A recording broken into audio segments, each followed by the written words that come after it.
అత్యాధునిక labs, international collaborations, advanced placements. మీ dream career ని రీచ్ అవ్వడానికి మీ best choice Godavari global university.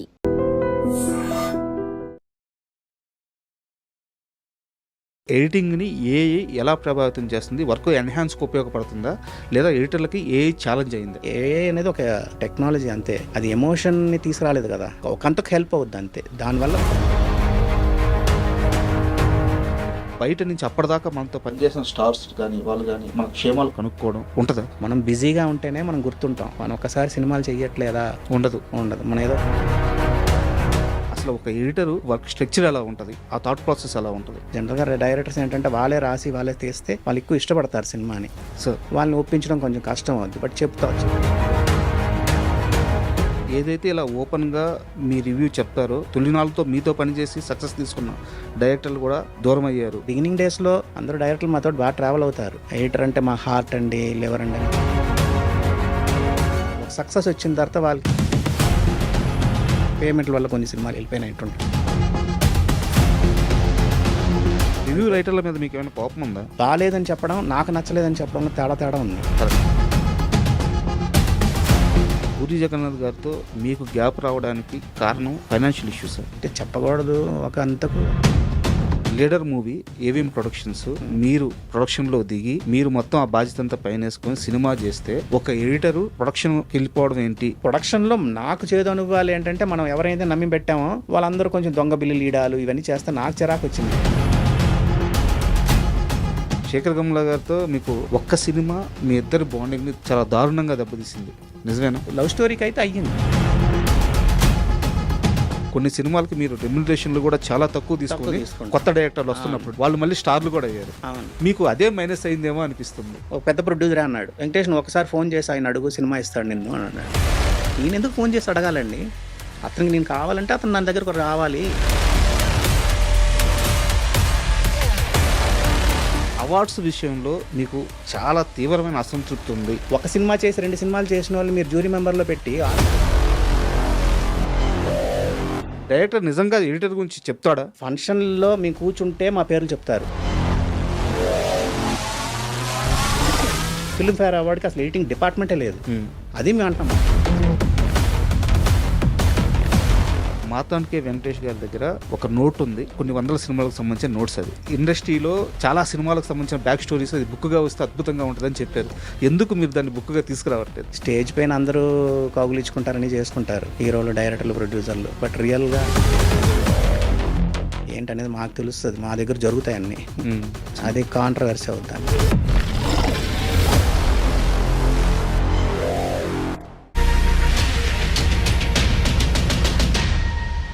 Hi, welcome to my show. Cinema industry success rate 2-4%. అలాంటి ఓ పరిశ్రమలో ఓ టెక్నీషియన్ ఉంటూ 500 సినిమాలకు పనిచేసి సుమారు 90కి పైగా సక్సెస్ రేట్ సాధించడం సాధ్యమా? సాధ్యమే. ఆ వ్యక్తి ఎడిటర్ కె మార్తాండ్ వెంకటేష్ గారు ఈరోజు మనతో పాటు స్టూడియోలో ఉన్నారు. అయితే వారి ప్రయాణం 3 దశాబ్దాలు కాదు, అంతకుముందు వాళ్ళ తండ్రి గారి దగ్గర నుంచి వాళ్ళ ఫ్యామిలీ అంతా ఇండస్ట్రీలోనే ఉన్నారు. కొన్ని వందల హిట్ సినిమాలకు పనిచేసిన మనిషి ఆయన ఈరోజు మనతో పాటు స్టూడియోలో ఉన్నారు. వారిని అడిగి ఆ సినిమా విశేషాలు, వాళ్ళ కెరీర్ విశేషాలు అవన్నీ తెలుసుకుందాం. హాయ్ సార్, నమస్తే. నమస్తే సార్. మార్తాండ్ కే వెంకటేష్, ఇందాక నేను చెప్పినట్టు కొన్ని వందల సినిమాలకి టైటిల్స్ పడేటప్పుడు మేము చూసిన పేరు, కొన్ని వందల హిట్ సినిమాలకు మేము చూసిన పేరు. అలాంటి మీతో ఈరోజు ఇంటర్వ్యూలోకి వచ్చడం చాలా ఆనందంగా ఉంది. సో నా ఫస్ట్ క్వశ్చనే మీ పెళ్లి సందర్తో స్టార్ట్ చేస్తాను. సార్, మీకు ఫస్ట్ బ్లాక్ బస్టర్ అనుకుంటాను యాజ్ ఎడిటర్గా పెళ్లి సందడి, అంతేనా? అంతే. నా డౌట్ ఏంటంటే, పెళ్లి సందడి క్లైమాక్స్ రవళి గారు పెళ్లి చూపులకు వచ్చిన హీరోని ప్రేమిస్తుంటారు. అంతకుముందే శ్రీకాంత్ గారు ఆ అమ్మాయిని ప్రేమిస్తూ ఉంటారు. ప్రేమించిన అమ్మాయికి విషయం తెలిసి రవళికి అబ్బాయి దక్కాలని ఈ అమ్మాయి ప్రయత్నిస్తుంటుంది. శ్రీకాంత్ గారు నిజం చెప్పలేదు. సెకండ్ హాఫ్ అంతా ఆ కాన్ఫ్లిక్ట్ అలా నడుస్తూ ఉంటుంది. క్లైమాక్స్లో ఆ పాయింట్ రివీల్ చేయడానికి ఆ పాయింట్ వచ్చినప్పుడు రవళి గారు ఆమె చేయి పట్టుకుని లోపలికి తీసుకెళ్తారు. ఆడియో ఉండదు, రౌండ్ ట్రాలీ తిరుగుతూ ఉంటుంది. జస్ట్ ఫ్రాక్షన్ ఆఫ్ సెకండ్స్లో పెళ్లి కూతురు గెటప్ మారిపోయి ఈ అమ్మాయి రవళి అమ్మాయిని బయటికి తీసుకొస్తుంది అనమాట, ఇంకో హీరోయిన్ని. అప్పుడు ఒక పాట అట్ట ఓపెన్ అవ్వగానే, ప్రియమైన తమవారి సుఖశాంతులే కోరి, క్లైమాక్స్ పిక్స్. నిజానికి అంత కాన్ఫ్లిక్ట్ని రివీల్ చేయాల్సిన సీన్లో సంభాషణ ఉండదు, లెంత్ ఉండదు, ఒక చిన్న లిరిక్. సో రాఘవేంద్రరావు గారు అక్కడ ఏమి నమ్మారు వర్కౌట్ అవుద్దని, మీరు దాన్ని ఎలా కన్సీవ్ చేయగలిగారు, మీరు ఎలా నమ్మగలిగారు, ఆ రోజు డిస్కషన్ ఏమి నడిచింది ఈ సీన్లో? అంటే డిస్కషన్ మా ఎడిటింగ్ రూమ్లో స్క్రిప్ట్ గురించి జరగదండి. సార్ వాళ్ళు తీసింది మేము ఎడిట్ చేస్తాం అంతే. సార్ తీసింది ఎడిట్ చేస్తాం, సినిమా నచ్చింది బాగుందని చెప్పాం అంతే. అంతేగాని మాకు మా దగ్గర డిస్కషన్ అలాంటివి ఏమి ఉండదు. వాళ్ళు అన్నీ ఓకే అయిన తర్వాత కదా తీస్తారు. అవునవును అవును. కాబట్టి అలాంటివి ఏమి అంతే అదేం ఉండదు. అంటే మీరు ఫస్ట్ మూవీ కదా సార్, ఆ సీన్కి వర్క్ చేసేటప్పుడు మీకు అంటే ఫస్ట్ సినిమా అయినా నేను రాఘవేంద్ర గారి దగ్గర అసిస్టెంట్గా మా ఫాదర్ చేసిన సినిమాలకి assistant చేశారు అవును. కాబట్టి ఆయన నాకు పరిచయం అంతే. ఆయన నాకు లాంచ్ చేశారు నన్ను. అవును ఫస్ట్ సినిమా అల్లరి ప్రేమికుడు ఇచ్చి నాకు అవును జగత్ బాబు లాంచ్ చేశారు అంతే. నన్ను ఇంట్రడ్యూస్ చేశారు అంతే. మీ ఫాదర్ హెల్ప్ లేకుండా నువ్వు చెయ్యాలన్నారు, చేసాం సార్. అంతే. అని అంటే నన్ను ఇష్టపడ్డారు అంతే. ఆయన సార్ బాగా చూసుకుండేవారు నన్ను అంతే. బాగా నాకు ఎడిటింగ్ అయితే నేర్పించేవారు ఆయన. బిగినింగ్ డేస్లో నేను బాగా నేర్చుకున్నాను ఆయన దగ్గర. అంతేగాని అంటే పర్టికులర్గా ఆ సీన్ వల్ల మేమేం చేసింది ఏమి ఉండదండి. వాళ్ళు తీసింది మేము ఎడిట్ చేస్తాం అంతే. అండ్ పెళ్లి సందడి విషయానికి వస్తే చాలా చిన్న సినిమా సార్, అది లెంత్ పరంగా చెప్తున్నాను, బట్ సాంగ్స్ చాలా ఎక్కువ ఉంటాయి. 9 పాటలు ఉంటాయి. 9 పాటలు ఉంటాయి. ఆ టైంలో ఇంచుమించు ఆ సినిమాకి కొంతలో కొంత industry record just miss cinema అది. సో అలాంటి బ్లాక్ బస్టర్ వచ్చినప్పుడు మీ కెరీర్కి పెళ్లి సందడి ఎలా ఉపయోగపడింది? అలా అంటే నా కెరియర్కి నేను సురేష్ ప్రొడక్షన్లో చేయడం, సార్ నేను ఫస్ట్ ఎడిటర్గా అవ్వడమే నాకు ఎడిటర్ రాఘవేంద్ర గారు సినిమా ఇచ్చారని చెప్పి సురేష్ బాబు వాళ్ళ సినిమా ఇవ్వడం. సురేష్ బాబు గారు వీళ్ళందరూ సినిమాలు చేస్తున్నప్పుడే నాకు పవన్ కళ్యాణ్ గారు పరిచయం అవ్వడం, ఆయన సినిమాలు ఇవ్వడం. సార్ నేను చేసిన 10 సినిమాల్లో 7 సినిమాలు బ్లాక్ బస్టర్లు అయ్యాయి ఆ టైంలో. కరెక్ట్. అలా అందుకుందండి. అందుకే అంటే మేము చేస్తే సినిమా హిట్ అన్న ఆ పేరు వచ్చింది అంతే. ఇండస్ట్రీలో మీకు తెలుసు కదా, సెంటిమెంట్ ఎక్కువ, అలా వచ్చింది. అంతేగాని నాకు ఇనిషియల్ కెరియర్లో నాకు ఆయన సినిమా ఇవ్వడం, మిగతా వాళ్ళందరూ ఇచ్చారు. సార్ ఆయన పెద్ద ఆయన ఇచ్చారని చెప్పి సురేష్ బాబు వాళ్ళని అడిగారు. ఆయన నేను సురేష్లో అసిస్టెంట్గా ఉన్నప్పుడు సురేష్ బాబుని అడిగారు, వెంకటేష్కి ఇవ్వచ్చు అంటే ఇవ్వండి, మంచిగా కుర్రాడు బాగా చెప్తాడు అని. వాళ్ళకి నేనంటే బాగా ఇష్టం, రామానాయుడు గారు కానీ సురేష్ బాబు. సార్ అలా కెరియర్ జర్నీ అయింది. వాళ్ళు ఇచ్చారని వీళ్ళు అలా కంటిన్యూస్గా నేను చేసిన సినిమాలు ఆడడం ఆ టైంలో. అలా కెరియర్ నాకైతే బాగుంది. అండ్ మీ గురించి చెప్పుకోవాలనుకుంటే ఫస్ట్ సురేష్ ప్రొడక్షన్స్ ప్రస్తావన ఖచ్చితంగా ఉండి తీరాల్సిందే, మీ గురించి కానీ ఫాదర్ గురించి కానీ. సో ఆ ఫ్యామిలీతో మీ ఫ్యామిలీకి ఉన్న అసోసియేషన్ ఏంటి? లేదండి, అంటే వాళ్ళు ఈరోజు మేము ఇలా ఉన్నామంటే దానికి కారణం సురేష్ ప్రొడక్షన్స్ వాళ్ళు. సార్ మా ఫాదర్ బ్యానర్ పెట్టిన దగ్గర నుంచి మా ఫాదర్ దానికి ఎడిటర్. మా ఫాదర్ దగ్గర నేను అసిస్టెంట్గా చేరాను. సార్ నన్ను బాగా ఇష్టపడేవారు రామానాయుడు గారు కానీ సురేష్ బాబు కానీ. నేనంటే బాగా ఇష్టం. సినిమా చూసిన వచ్చి నన్ను అడిగేవారు ఒపీనియన్, నా ఒపీనియన్ చెప్పేవాడిని. ఓపెన్గా ఉండేవారు, నన్ను బాగా చూసుకుండేవారు. మేము మా ఫ్యామిలీకి ఈ రోజుకి మాకు వాళ్ళ గాడ్ ఫాదర్ లాగా వాళ్ళ ఫ్యామిలీ. సో అంతే. అయితే నేను ఇప్పుడు కరెంట్ సిచ్యువేషన్ గురించి అడుగుతున్నాను సార్. సురేష్ ప్రొడక్షన్స్ అంటే ఒకప్పుడు చాలా యాక్టివ్గా మూవీస్ చేస్తూ చాలా పెద్ద సినిమాలు ప్రాజెక్ట్స్ హ్యాండిల్ చేస్తూ, బట్ వాళ్ళు ఏ రోజు కూడా కథ నమ్మే సినిమాలు చేస్తారు. ఈరోజు మారిన పరిస్థితుల వల్ల వాళ్ళు సినిమాలు వాంటెడ్గా తగ్గించుకున్నారు. సో సురేష్ బాబు గారితో ఎప్పుడైనా మీకున్న అసోసియేషన్లో మారిన ఈ ట్రెండ్ గురించి, సినిమా ఇండస్ట్రీ గురించి ఎప్పుడైనా ఏమైనా మాట్లాడుతున్నప్పుడు ఆయన మీకు షేర్ చేసుకున్న మూమెంట్స్ ఏంటి? వాళ్ళంతా ప్రాపర్ ప్రొడ్యూసర్స్ అండి. వాళ్ళ స్క్రిప్ట్ ఉండి ఆ స్క్రిప్ట్కి హీరో ఎవరైనా చూస్తారు. కరెక్ట్. అంతేగాని ఈ రోజుల్లో హీరో ఓకే అంటే సినిమా చేస్తున్నారు. వాళ్ళు అలాగ ఉండదు. ఈ స్క్రిప్ట్కి ఎవరు సరిపోతారో వాళ్ళు చేస్తారు. సార్ పెద్ద హీరోయే ఉండాలనేది కాదు. ఆ సినిమాకి చిన్న హీరో ఉండాలన్నా సరే వెళ్ళిపోతారు వాళ్ళు. బడ్జెట్ రిస్ట్రిక్షన్స్ ఉంటాయి, వాళ్ళు ఇంతలోనే చెయ్యాలి, ఇంత అయితేనే మనం సేఫ్గా ఉంటాం మనకు అని ఆ లెక్కలు ఉంటాయి వాళ్ళకి. అది దాటి వెళ్ళరు. అందుకే పెద్ద సినిమాలైనా చిన్న సినిమాలైనా వాళ్ళు ఫ్లాప్ కానీ ఏదున్నా సరే నష్టపోరు. ఆ క్యాల్కులేషన్స్ ఉంటాయి వాళ్ళ దగ్గర. ఈ సినిమాకి ఇంతే ఖర్చు పెట్టాలని అంతే ఖర్చు పెడతారు. ఏదో సినిమా పెద్ద సినిమా అని ఎక్కువ ఖర్చు పెట్టేయడం, పెద్ద హీరోని ఎక్కువ ఖర్చు పెట్టేయడం. సార్ మనం ఈ హీరోకి ఇంత రెమ్యునరేషన్ ఇవ్వాలని అనుకుంటారు వాళ్ళు. ఆ రెమ్యునరేషన్లో వాళ్ళు వస్తే చేస్తారు, లేకపోతే చెయ్యరు వాళ్ళు. కావాలంటే హీరోని మార్చుకుంటారు కానీ అంతే. ఆ టైప్ అండి వాళ్ళంతా ప్రాపర్ ఫిల్మ్ మేకర్స్ వాళ్ళు. సార్ యాక్చువల్గా టెక్నికల్గా వచ్చిన డౌట్, ఇప్పుడు మామూలుగా ఏ రైటర్ అయినా సరే కథ రాసుకున్న తర్వాత ఒక స్క్రీన్ ప్లే ఆర్డర్ ఉంటుంది, సీన్ ఆర్డర్ ఉంటుంది. ఆ సీన్ ఆర్డరు లేదా ఆ స్క్రీన్ ప్లే ఆర్డరు తీసుకొచ్చి వాళ్ళు షూట్ చేసిన తర్వాత ఆ ఆర్డర్లో ఎడిటింగ్ చేస్తారు. సో ఆ ఆర్డర్లో ఎడిటింగ్ చేసిన తర్వాత ఎడిటరు దాన్ని ఎన్హాన్స్ చేసే విధానం ఎలా ఉంటుంది? అంటే ఆ సీన్ వైజ్ని మార్చేసిన సందర్భాలు ఉంటాయి, లేదా వచ్చిన ఫుటేజ్ని లెంత్ తగ్గించడం ఉంటుంది. అసలు ఒక ఎడిటరు ఆ బేసిక్ వర్క్ స్ట్రక్చర్ ఎలా ఉంటుంది? ఆ థాట్ ప్రాసెస్ ఎలా ఉంటుంది ఎడిటింగ్ అలా అంటే ఫుల్ సినిమా వచ్చిన తర్వాత ఎడిటింగ్ ఉండదండి. సార్? ఏ రోజుకి ఆ రోజు రష్ వస్తుంది మాకు, షూట్ చేసింది వస్తుంది, మేము ఎడిట్ చేసుకుంటూ వెళ్తాం. సార్ వెళ్ళేటప్పుడు మాకు మేము చూసేటప్పుడు మాకు ఎగ్జైట్మెంట్ ఉంటే బాగుందని చెప్తాం. మాకు అంటే చూసిన సినిమా లాగా ఉంది అని అంటే చెప్తాం.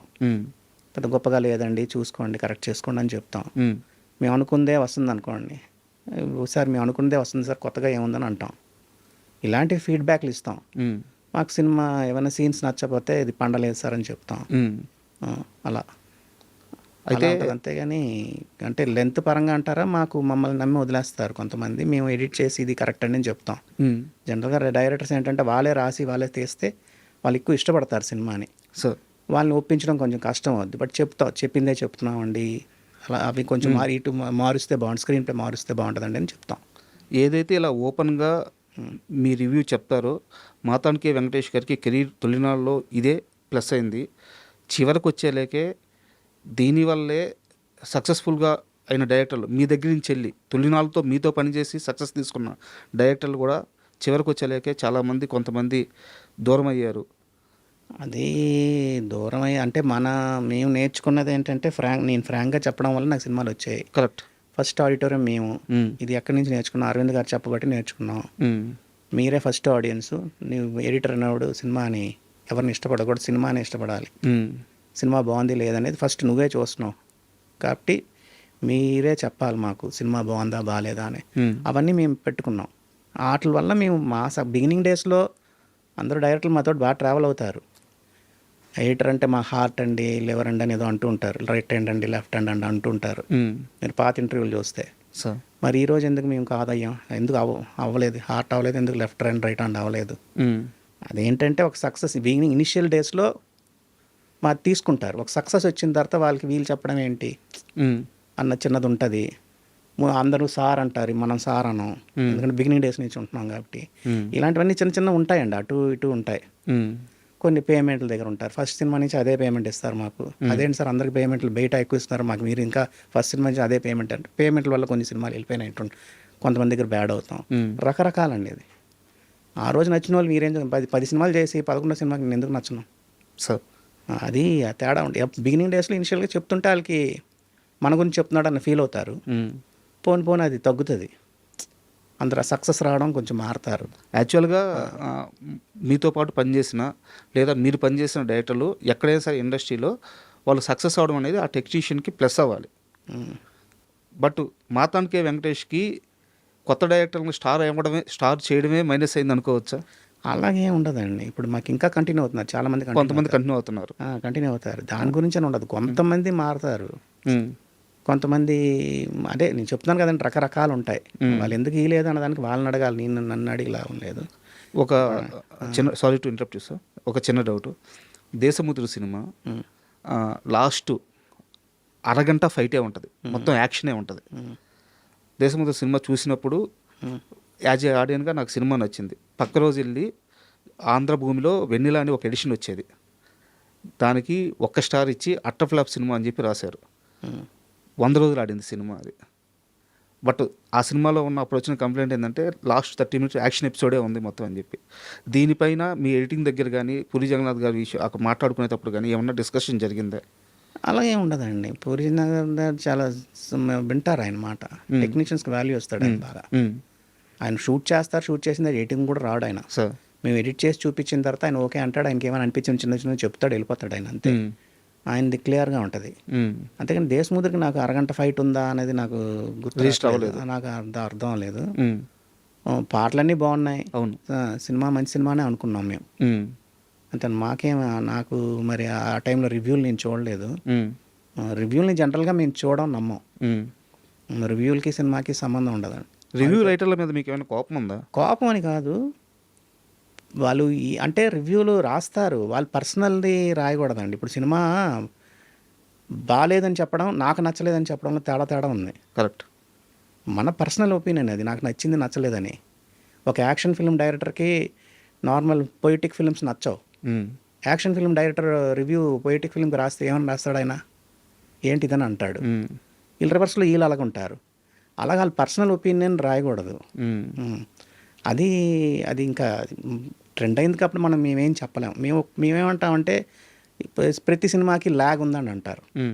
రివ్యూ పైన టైటిల్కి రాసిన కింద దానికి సంబంధం ఉండదు. ఎడిటింగ్ బాగుందని అంటారు, లాస్ట్ హాఫ్ అన్ అవర్ స్లోగా ఉందంటారు. లాస్ట్ హాఫ్ అన్ అవర్ స్లోగా ఉంటే ఎడిటింగ్ ఎలా బాగున్నట్టు? అలాంటివి తేడాలు ఉంటాయండి. రివ్యూ రాసిన దాంట్లోనే, వాళ్ళు రాసిన రివ్యూల్లోనే మన అర్థం అవుతుంటుంది మనకి. కాబట్టి అది మేము ఇంకా అంత పర్టికులర్గా మేము పెద్దగా పట్టించుకోం రివ్యూలు అంటే. చదవడం అయితే చదువుతాం, కానీ మనం ఎక్కడైనా మేము ఎడిటింగ్ రూమ్లో ఫీల్ అయ్యింది అది క్వశ్చన్ చేశారనుకోండి, ఓహో వీళ్ళకి కూడా అది ఇచ్చింది అయితే మనది కరెక్ట్ అని, అలాంటివేవో మేము రీచెక్ చేసుకుంటాం, కానీ దానిపైన డిపెండ్ అవ్వం. సార్ పెద్ద సినిమాలకి అన్నిటికీ మినిమం 2.5 ఇస్తారు, 2 ఇస్తారు. చిన్న సినిమాలకి 1 ఇస్తారు, 5.5 ఇస్తారు. ఆ తేడా ఎందుకు రివ్యూల్లో రాసే వాళ్ళకి? పెద్ద సినిమాకి కూడా అలాగే రాయాలి కదా వాళ్ళు, అలా రాయరు. అలాంటి చిన్న చిన్న తేడాలు ఉంటాయి. చిన్న సినిమాలకి ఇప్పుడు ₹1,00,00,000 చేసి ఆ సినిమా 2 కోట్లు కలెక్ట్ చేసిందంటే అది సూపర్ హిట్ కింద లెక్క. కరెక్ట్, అవును. 100 కోట్లు చేసి నీకు 100 కోట్లు కలెక్ట్ చేస్తే అది ఎలా హిట్? నీకు సినిమా హిట్ అని అంటారు. అది తేడా. 100 కోట్ల సినిమా అంటారు, 100 కోట్ల సినిమా అని అంటారు. బట్ ఎంత ఖర్చు పెట్టారు? అదే 100 కోట్లు కదా ఖర్చు పెట్టారు, అంటే రూపాయి కూడా రాలేనట్టు లెక్క కదా. అవును. బట్ ₹1,00,00,000 సినిమా చేసింది 2 కోట్లు 3 కోట్లు కలెక్ట్ చేసింది అంటే సూపర్ హిట్ లెక్క. Super hit. అది ఆ తేడా వాళ్ళు రాయరు ఎప్పుడు, మీడియా కూడా చెప్పదు. అలాంటివి చిన్న చిన్నవి అనుకుంటూ ఉంటాం అంతే, మేము డిస్కస్ చేసుకుంటూ ఉంటాం అంతా. అంటే ఎందుకు ఈ ప్రశ్న అడిగానంటే, రివ్యూ రైటర్ల గురించి ఏ విషయం మీదైనా సూటిగా మాట్లాడతారు కానీ మాతన్ కే వెంకటేష్ గారు, బట్ ఎక్కడా కూడా కోపంగా కానీ అలా మాట సందర్భాలు లేవు. సబ్జెక్ట్ మాట్లాడతారు అంతే అండి. కానీ ఒక రివ్యూ రైటర్ల విషయంలోనే ఒకసారి మీరు అసహనం వ్యక్తం చేశారు. అసహనం అని కాదండి, నేను దీని గురించే చెప్తున్నాను. నేను వాళ్ళ పైన మాకేముంటుంది చెప్పండి? మాకు అదేం లేదు. రివ్యూ రైటర్ల పైన మాకేముండదు. ఎవరు రివ్యూ అంటే నేను అనేది ఏంటంటే 10 నిమిషాలు తీయొచ్చు, 20 నిమిషాలు తీయొచ్చు అని రాస్తారు. ఒక సినిమా బాగుంది, ఒక 20 నిమిషాలు తగ్గించండి అంటారు. ఆ 20 నిమిషాలు ఏంటో నువ్వు రాయి. సినిమా చూసావు కదా నువ్వు, ఆ 20 నిమిషాలు ఏం తీసేయచ్చో నువ్వు ఈ సీన్లు తీసేయండి రాయండి. ఎందుకు పెట్టాము మేము? దానికి ఏదో ఒక లాజిక్ ఉంటుంది, ఒక లింక్ ఉంటుంది కథకి. అందుకు నేను అంటున్నాను. అవి మేము మా ఎడిటింగ్ రూమ్లో మేము అన్నీ డిస్కస్ చేసే డైరెక్టర్ మేము ఊరికే వెళ్ళాం కదండి. సినిమా రిలీజ్ అవుతుంది అన్నప్పుడు 10 మంది చూస్తారు, అసిస్టెంట్లు చూస్తారు, అసిస్టెంట్ డైరెక్టర్లు చూస్తారు, మేము చూస్తాం, టెక్నీషియన్స్ చూస్తారు, ప్రొడ్యూసర్ చూస్తాడు, ఆర్టిస్టులు చూస్తారు. వాళ్ళందరూ ఫీడ్బ్యాక్లు తీసుకుని ఎడిట్ చేస్తాం. 20 నిమిషాలు తగ్గిస్తే బాగుంటుంది. 20 నిమిషాలు ఏం తగ్గించాలని రాస్తే వాళ్ళు, అది ప్రాపర్ రివ్యూ లెక్క నా లెక్కలో. సార్ ఊరికినే రాయడం, వేగ్గా రాయడం కాదు కదా అంటాం మేము. యాక్చువల్గా నేను చంద్రమహేష్ గారిని ఇంటర్వ్యూ చేశాను. వారు ఇంటర్వ్యూలో మన జయం మందేర సినిమాకి సంబంధించి ఒక డిస్కషన్ వచ్చిందనమాట. జయం మందేర శ్రీహరి గారు వేరే సినిమా చేస్తున్నారు అప్పుడు. అదే టైంలో 2 కథలు సేమ్ ఉన్నాయని చెప్పి డిస్కషన్ నడిచింది. మన తర్వాత ఎన్ శంకర్ గారు వెళ్ళి మాట్లాడుకొని చూసుకొచ్చుకొని చేశారు. అండ్ ఎడిటింగ్ విషయంలో కూడా ఆ సినిమా తేడా రావడానికో లేదా భానుప్రియ గారికి సంబంధించిన ఇలా బాగా లెంత్ అయినాయో చాలా ట్రీట్మెంట్ ఎడిటింగ్ టేబుల్ మీద జయం మందేరకి జరిగిందని చెప్పి వారే చెప్పారు, చంద్రమహేష్ గారే చెప్పారు. అది జయం మందిర ఏంటంటే అండి, cinema one day Suresh Babu సినిమాలన్నీ సార్ 1 డే బిఫోర్ రిలీజ్ అవుద్ది. ఒక్క షో వేస్తారు ఎక్కడో ఒక దగ్గర, రాజమండ్రిలోనో నెల్లూరు సైడ్ ఎక్కడో వేస్తారు. అక్కడ ఒక షో జనంకి వేస్తారనమాట, వచ్చిన క్రౌడ్కి అంతే. ఇది పర్టికులర్ మేము వేస్తున్నాం అని చెప్పరు. ఏదో ఆడే సినిమాని తీసే సినిమా అనౌన్స్మెంట్ కూడా ఉండదు, ఏం ఉండదు. సడన్గా మార్నింగ్ తీసుకెళ్ళి బోర్డు పెట్టి వేస్తారు. వచ్చిన క్రౌడ్ చూసేసి ఆ క్రౌడ్ ఒపీనియన్ తీసుకుంటారు. ఓకే, ఎక్కడేసినా జనం ఒపీనియన్ ఒకటే ఉంటుంది అన్నది ఆయన స్ట్రాంగ్గా బిలీవ్ చేస్తారు, సురేష్ బాబు. ఓకే, అది అక్కడ చూసినప్పుడు ఆ ఫస్ట్ షోకి వెంకటేష్ బాబు చనిపోవడం అవన్నీ చాలా మోసేశారు సినిమా. క్యాట్ కాల్స్ ఎక్కువ వచ్చాయి, అరుపులు అన్నీ ఓ అని అరిశారంట, ఎక్కువ ఏడుపులు ఉన్నాయని. అవి ఇమీడియట్గా మేము ఆ తర్వాత మ్యాట్రిక్ షాట్లు అనేవి తీశారు. గాల్లో ఉండి మ్యాట్రిక్ షాట్ అప్పుడు ఏవో వచ్చిందని చెప్పి తీశారు. ఓకే, ఆ ఫైట్లు ఆ షాట్లన్నీ అరుస్తున్నారని చెప్పి మీ ఎడిటింగ్ రూమ్లో అది డ్యామేజ్ కంట్రోల్ జరిగింది. ఇమీడియట్గా ఆయన ఇంక మాట వినలేదు సురేష్ బాబు. ఇక్కడంతా అరుస్తున్నారు అంటే ఇక్కడ నుంచి ఇక్కడ తీసేయండి అని చెప్పి నెక్స్ట్ డే రిలీజ్కి అది లేదు. ఓకే, అలా సినిమాని వాళ్ళ ఒపీనియన్ తీసుకుంటారు. అందరు ఒపీనియన్ ఇప్పుడు ఎవరు 10 మందికి సినిమా చూపిస్తారు, 10 మందిలో ఎవరైనా ఒక్కరు బాగాలేదన్నారన్నా ఎందుకు బాగాలేదన్నారని వాళ్ళని కూర్చోబెట్టి అడుగుతారు. ఆ డిస్కషన్ ఉంటుంది వాళ్ళ దగ్గర. బట్ అలాగ డ్యామేజ్ కంట్రోల్ అయిన సినిమా అది. కానీ 15 నిమిషాల పైన నిడి ఉండే సినిమాని తీసేశారంట. 18 minutes 20 minutes తీసేసామండి. అవునా? ఆ ఏడుపు సీన్లన్నీ తగ్గించేసాం. జనం చూడట్లేదు, అది కొంచెం ఆ తమిళ్ ఫ్లేవర్ ఎక్కువ ఉంది అన్నట్టు అనిపించిందని చెప్పారని అప్పటికప్పుడు నిర్దాక్షిణ ఎడిటింగ్ రూమ్కి వచ్చాను, కూర్చొని ఇక్కడ నుంచి తీసేద్దాం అని చెప్పి దాన్ని ఎలా స్మూత్ చేయాలో చేసేసి అసిస్టెంట్లు వెళ్ళి ఆ నైటే వెళ్ళి థియేటర్లో ఎక్కడుంటే అక్కడ ప్రింట్ అంటే ఆ ప్రింట్లో రిమూవ్ చేసుకుంటూ వెళ్ళిపోయారు. సార్ అలా ఆ డ్యామేజ్ కంట్రోల్ అయ్యిందనమాట. అలా అన్ని సినిమాలకు ఉంటుందండి అక్కడ, సురేష్లో జరిగే సినిమాలన్నిటికీ ఉంటుంది. సార్ కాబట్టి ఆయనకి ఎప్పుడు ఆ చిన్న సక్సెస్ రేషియో ఉంటుందండి. ఆయన ఎక్కువ ఇన్వాల్వ్ అవుతారు సినిమాలో. అందరు ఇన్వాల్వ్ అవుతారు, ఈయన కొంచెం ఒక స్టెప్ ఎక్కువ ఇన్వాల్వ్ అవుతారు. అయితే ఒక చిన్న సరదా క్వశ్చన్ సార్, సురేష్ ప్రొడక్షన్స్లో నాయుడు గారి టీము, సురేష్ బాబు గారి టీము రెండు వేరువేరుగా ఉంటాయి. ఎవరి పనులు వాళ్ళే, బట్ టీమ్స్ వైజ్ విడిపోయి ఉంటారు. సరదాగా అంటే వర్క్ కోసమే అని చెప్పి చెప్తూ ఉంటారు. కరెక్టేనా? అదే ఉండదండి. సురేష్ బాబు టీము, నాయుడు గారి టీం అనేది ఉండదు. నాయుడు గారు ఏంటంటే స్పీడ్, ఆయన ఒకసారి కథ విన్నాడా, నచ్చిందా, ఇమ్మీడియట్గా వెళ్ళిపోతారు ఆయన. సురేష్ బాబు వాళ్ళకి కాదు, కథ నచ్చినా సరే ఇంకొక నలుగురికి చెప్పి వాళ్ళందరిని బాగుందంటేనే సినిమా చేస్తాడు ఆయన. ఆ తేడా ఉంటుంది అంతే. నాయుడు గారు అంటే ఆయనకు నచ్చిందంటే సినిమా షూట్ చేస్తారు, తీసేస్తారు. సురేష్ బాబు ఏంటంటే ఇంక మేకింగ్ సైడ్ కానీ ఆటలకు కానీ కొంచెం ఇంకా రిచ్గా ఉండాలి, ఆ సీన్ ఎంతవరకు రిచ్ ఉండాలంటే రిచ్గా ఉండాలని ఆటల్లో కొంచెం ప్రొడక్షన్ వాల్యూస్ ఎక్కువ ఉంటాయి సార్. అంతే తేడా, అంతేగాని ఇంకేం ఉండదు. ఇన్నేళ్ళ ప్రయాణంలో మాతాన్కే వెంకటేష్కి వర్క్ నేర్పించిన డైరెక్టర్ అంటే మీ వర్క్ని ఎన్హాన్స్ చేసిన ఈ మూమెంట్లో నేను కొత్తది తెలుసుకున్నాను, ఇతని పరిచయం వల్ల నాకు కొత్తది పరిచయం అయింది, అలాంటి డైరెక్టర్ పేరు చెప్పమంటే ఎవరి పేరు చెప్తారు? అందరు డైరెక్టర్ దగ్గర నేర్చుకుంటామండి. ప్రతి సినిమా మాకు ఒక లెసన్ లానే ఉంటుంది సార్. ఒక సినిమా అనేది ఏం కాదు. ఇప్పుడు రాజేంద్ర గారు మాకు నేర్పించారు, ఎక్కువ నేర్పించారు. జయంత్ గారి దగ్గర ఎక్కువ నేర్చుకున్నాం మేము. బిగినింగ్ డేస్లో ఆయన సినిమాలన్నీ మేమే చేసాం, సూపర్ సక్సెస్ మూవీస్ అన్నీ ఆయన నేర్పించారు. ఆయన స్టైల్ డిఫరెంట్గా ఉంటుంది. సురేష్ కృష్ణ గారు నేర్పించారు ఆయన. మురళీమోహన్ రావు గారు ఫస్ట్ నాకు నన్ను మా ఫాదర్ ఎడిటర్గా ఉన్నా నా వద్దాం నువ్వు వచ్చి కూర్చో అని చెప్పి ఆయన నాతో చేయించుకుండేవారు. సార్. బి గోపాల్ గారి సినిమాకి ఫస్ట్ రష్ కట్ చేసింది నేను ఆయన సినిమాకే. ఇలా అందరూ ఉంటారండి. ప్రతి డైరెక్టరు మాకు ఎక్కడో ఒక దగ్గర మేము నేర్చుకుంటాం. బొమ్మరేడు భాస్కర్ అవని, శేఖర్ కొమ్లా అవనివ్వండి, మోహన్ కృష్ణ గారు అవనివ్వండి, వీళ్ళందరూ మాకు ఎంతో, అంటే వాళ్ళు సినిమా చేస్తున్నప్పుడు ఆ డిస్కషన్లో మాకు కొత్తగా అనిపిస్తూ ఉంటాయి. ఏదో రొటీన్గా ఏదో చేయడం అనేది ఉండదు, ఏదో కొత్తదనం ఉంటుంది ప్రతి సినిమాకి. ఈ ఏజ్లో కూడా మాకు కొత్తగా ఏదో చెప్తూ ఉంటారు, ఇలాగ ఆలోచిస్తున్నారా వీళ్ళు, మనం ఎందుకు ఇలాగ ఆలోచించలేదన్న ఫీలింగ్ కలుగుతూ ఉంటుంది. సార్ నేను ఇలాగ అనుకున్నాను, మీరు ఎలా ఎడిట్ చేశారంటారు. మేము ఒక్కొక్కసారి మేము అనుకున్న దానికంటే బెటర్గా వచ్చిందని అంటారు. ఇలాంటివి రకరకాలు ఉంటాయండి, ప్రతి సినిమాకి ఉంటాయి. ఈ ప్రయాణంలో పూరి గారితో మీ ఫస్ట్ అసోసియేషను ఇట్లు శ్రావణ సుబ్రహ్మణ్యం అనుకోవచ్చు. సో ఆ డే 1 మీ ఇద్దరు మీటింగ్ ఎలా జరిగింది, బాగా ఏమన్నా గుర్తుందా? అది అంటే ఏమో తెలియదండి నాకు. సినిమా అయితే నాకు ఇచ్చారు, ఎలా వచ్చిందని గుర్తు. మా ఇంటి కింద ఆఫీస్ ఉండేది, ఆ సినిమాకి ప్రొడ్యూసర్స్ ఆఫీస్ తీసుకున్నారు సార్. మా ఫిల్మ్ నగర్ ఇంట్లో కింద వాళ్ళు ఆఫీస్ రెంట్కి తీసుకున్నారు. అలా పరిచయం, అలా నేను ఎడిటర్గా ఉండడం నాకు ఇచ్చినట్టున్నారు. బట్ ఏమో మరి నాకు ట్రావెల్ అయితే పూరి జగన్నాథ్ తోటి బాగా ట్రావెల్ అయ్యాను. సార్. ఆయన టెక్నీషియన్స్ బాగా రెస్పెక్ట్ ఇస్తారు, మేము ఏమైనా చెప్పినా వింటారు, ఏది చెప్పినా పాజిటివ్గా తీసుకుంటాడు. ఆయన నెగిటివ్ ఆ సినిమా ఇది బాగాలేదండి అని అన్నా కూడా ఫీల్ అవ్వడు, చాలా పాజిటివ్గా తీసుకుంటాడు. ఎందుకు అండి అని అంటాడు, ఇది ప్రాబ్లం అండి దీంట్లో సినిమాలో అంటే ఏమైనా చేయగలమా అని చూస్తారు. ఇంకా లేదు అంటే ఆయన ఓకే అని అంటాడు, దాన్ని డ్యామేజ్ ఎంతవరకు కంట్రోల్ చేయకుండా చేస్తారు. బట్ 90% ఆయన చాలా comfortable director, technicians comfortable director ఆయన.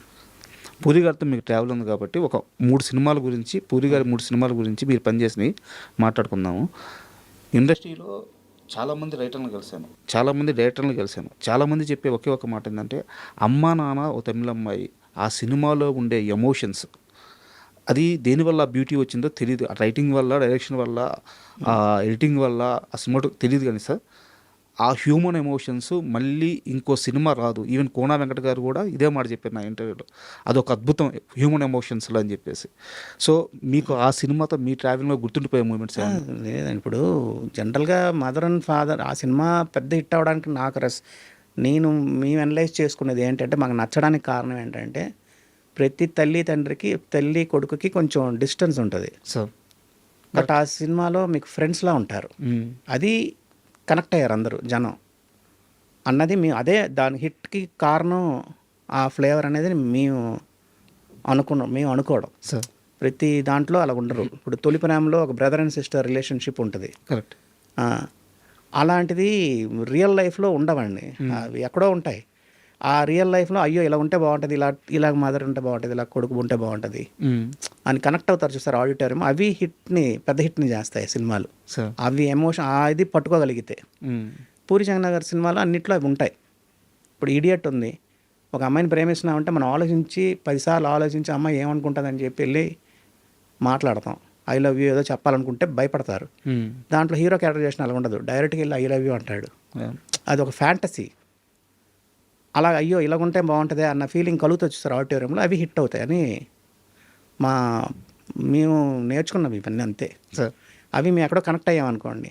అలా హ్యాపీ డేస్ ఉంది, అయ్యో కాలేజ్ డేస్, నేనైతే కాలేజ్కి వెళ్ళలేదు, ఉమ్. కాలేజ్ డేస్ ఎంత అందంగా ఉంటుందా అసలు, కాలేజ్ ఒక ఫ్యాంటసీలాగా అనిపించింది చూసినప్పుడు, అది ఇష్టపడ్డాం. అది ఆడిటోరియం కూడా అలాగే, ఆ యూత్ కూడా అలాగే ఫీల్ అయ్యారు. ఆటో మూడు. కాలేజ్కి వెళ్ళే కుర్రోళ్ళు కానీ కాలేజ్కి వెళ్ళవలసిన కుర్రోళ్ళు అందరూ అయ్యో కాలేజ్ ఎంత బాగుంటుందా అన్న ఫీల్ అయ్యారు. అవును ఆ ఎమోషన్ని పట్టుకోగలిగితే అవి పెద్ద సినిమాలని లెక్క మాకు. సార్. ఇప్పుడు గోదావరి ఉంది, గోదావరి సినిమా చేసినప్పుడు మేము బాగా ఎంజాయ్ చేస్తాం. అయ్యో మనల్ని ఎవడైనా పెళ్ళికి ఇలా పిలిస్తే బాగుంటుంది, ఆ జర్నీలో ఎలాగెళ్తే బాగుంటుంది అనుకున్నాం. అవి కనెక్ట్ అవుతాం చూస్తారు, అవి పెద్ద హిట్ అవుతాయని మా ఫీలింగ్. అది ఆడిటోరియం అలా కనిపిస్తుంది, ఆడిటోరియంకి అలా కనిపించాలి ఆడియన్స్కి. అండ్ పోకిరి విషయానికి వస్తే పోకిరి గురించి ఒక 2-3 ప్రశ్నలు ఉన్నాయి సార్. నా మొదటి ప్రశ్న ఏంటంటే, క్లైమాక్స్లో నాజర్ గారు తన కొడుకు ఎవరు రివీల్ చేసి చెప్తారనమాట. ఆడియన్స్కి మనం ఫేస్ చూపించేస్తాం, మహేష్ బాబు గారిని గ్రౌండ్లో ఆ హెలికాప్టర్ షాట్ అక్కడ రివీల్ చేసేస్తాం. ప్రకాష్ రాజుకి తెలియదు, ఎందుకంటే మనకు ఆడియన్కి చూపించాడు కాబట్టి. తర్వాత మళ్ళీ కారు దిగి పరిగెత్తేటప్పుడు కూడా మనం ఫస్ట్ అంతకుముందు షాట్లోనే మహేష్ బాబు పోలీస్ అని చూసుంటాము, పరిగెత్తేటప్పుడు కూడా అదే ఎమోషన్ క్యారీ అయింది. సో మీరు ఎడిటింగ్ చేసేటప్పుడు మీకు ఎలాంటి ఎమోషన్ క్యారీ అయింది ఆ క్లైమాక్స్? పోకరి మేము డే వన్నే పెద్ద హిట్ అవుతుంది అనుకున్నాం సార్. డే వన్నే పెద్ద హిట్ అవుద్ది అనుకున్నాం. పోకరికి ఏంటంటే రిలీజ్ తర్వాత ఆ బెగ్గర్ కామెడీ తీసేద్దామని రిలీజ్కి ముందు ప్రొజెక్షన్లు వేసినప్పుడు, ప్రివ్యూలు వేసినప్పుడు సినిమా అంతా బాగుంది, బ్రహ్మానందం గారు బెగ్గర్ కామెడీ అడ్డుతుంది సినిమాకి అని పెద్ద డిస్కషన్ పెట్టారు. తీసేద్దామని, ఆలీ బెగ్గర్ కామెడీ తీసేద్దాం. అవునవును. దానికి నేను స్ట్రాంగ్గా అబ్జెక్ట్ చేశాడు డైరెక్టర్ గారికి. పూజ అన్నారు ఫోన్ చేసి, సార్ తీసేద్దాం అంటున్నారు వెంకటేష్, తీసేద్దామా అని. లేదు సార్ ఉంచండి సార్, మరీ లేకపోతే మరీ హెవీ ఫీలింగ్ వస్తుంది, కామెడీ టోన్ డౌన్ చేస్తుంది సినిమా అని. కాబట్టి అది ఉంచండి అని చెప్పి ఉంచాం.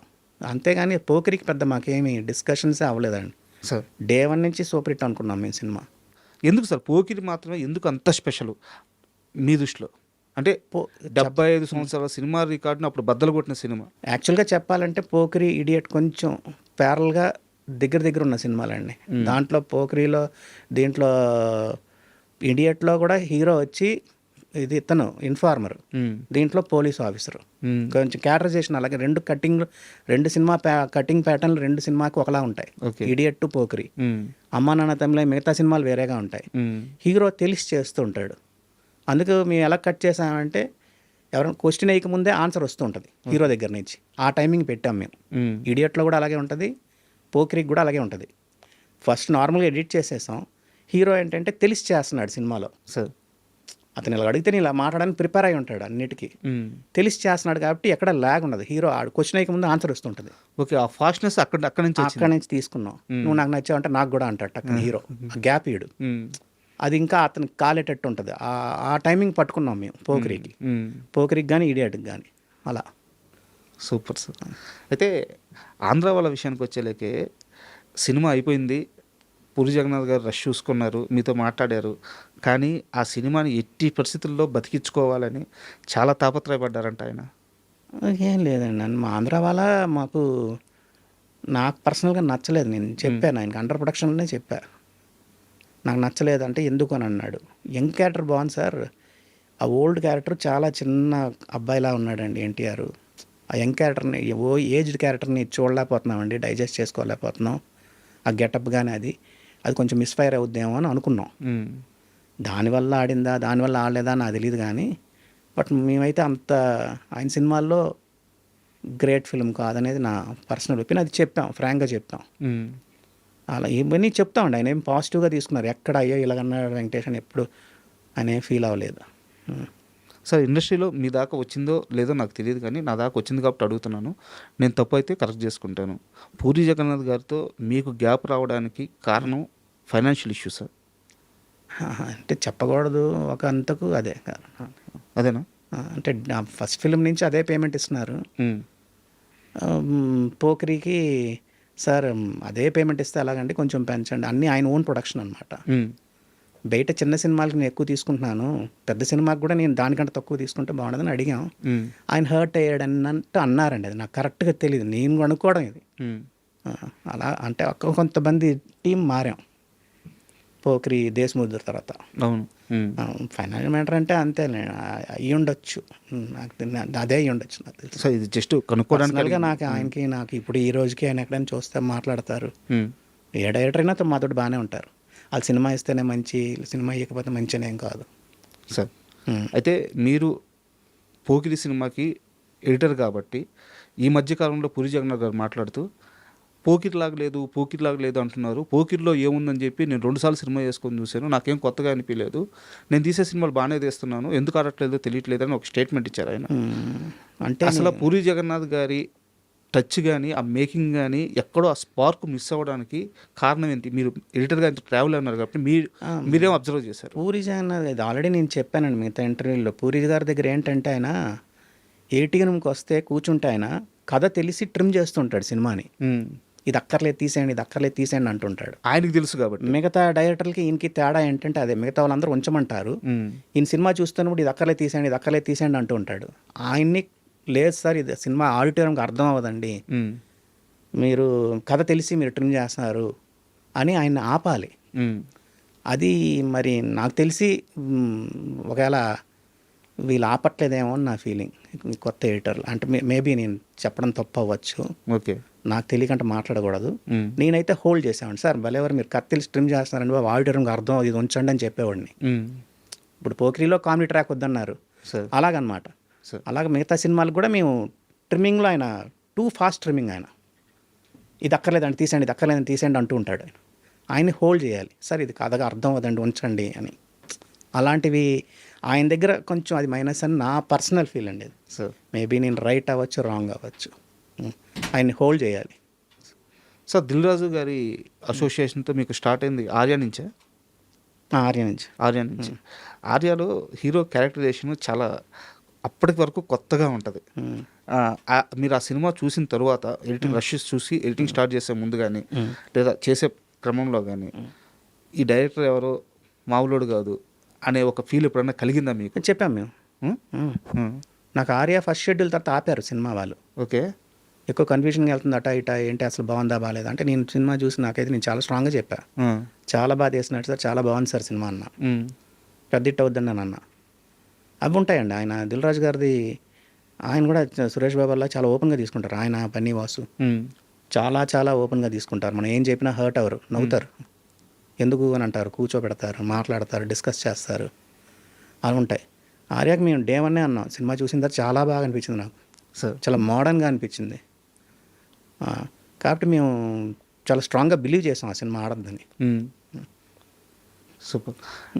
అయితే నాకు ఇంకో డౌట్ వచ్చేసి మన భద్రా సినిమా గురించి సార్.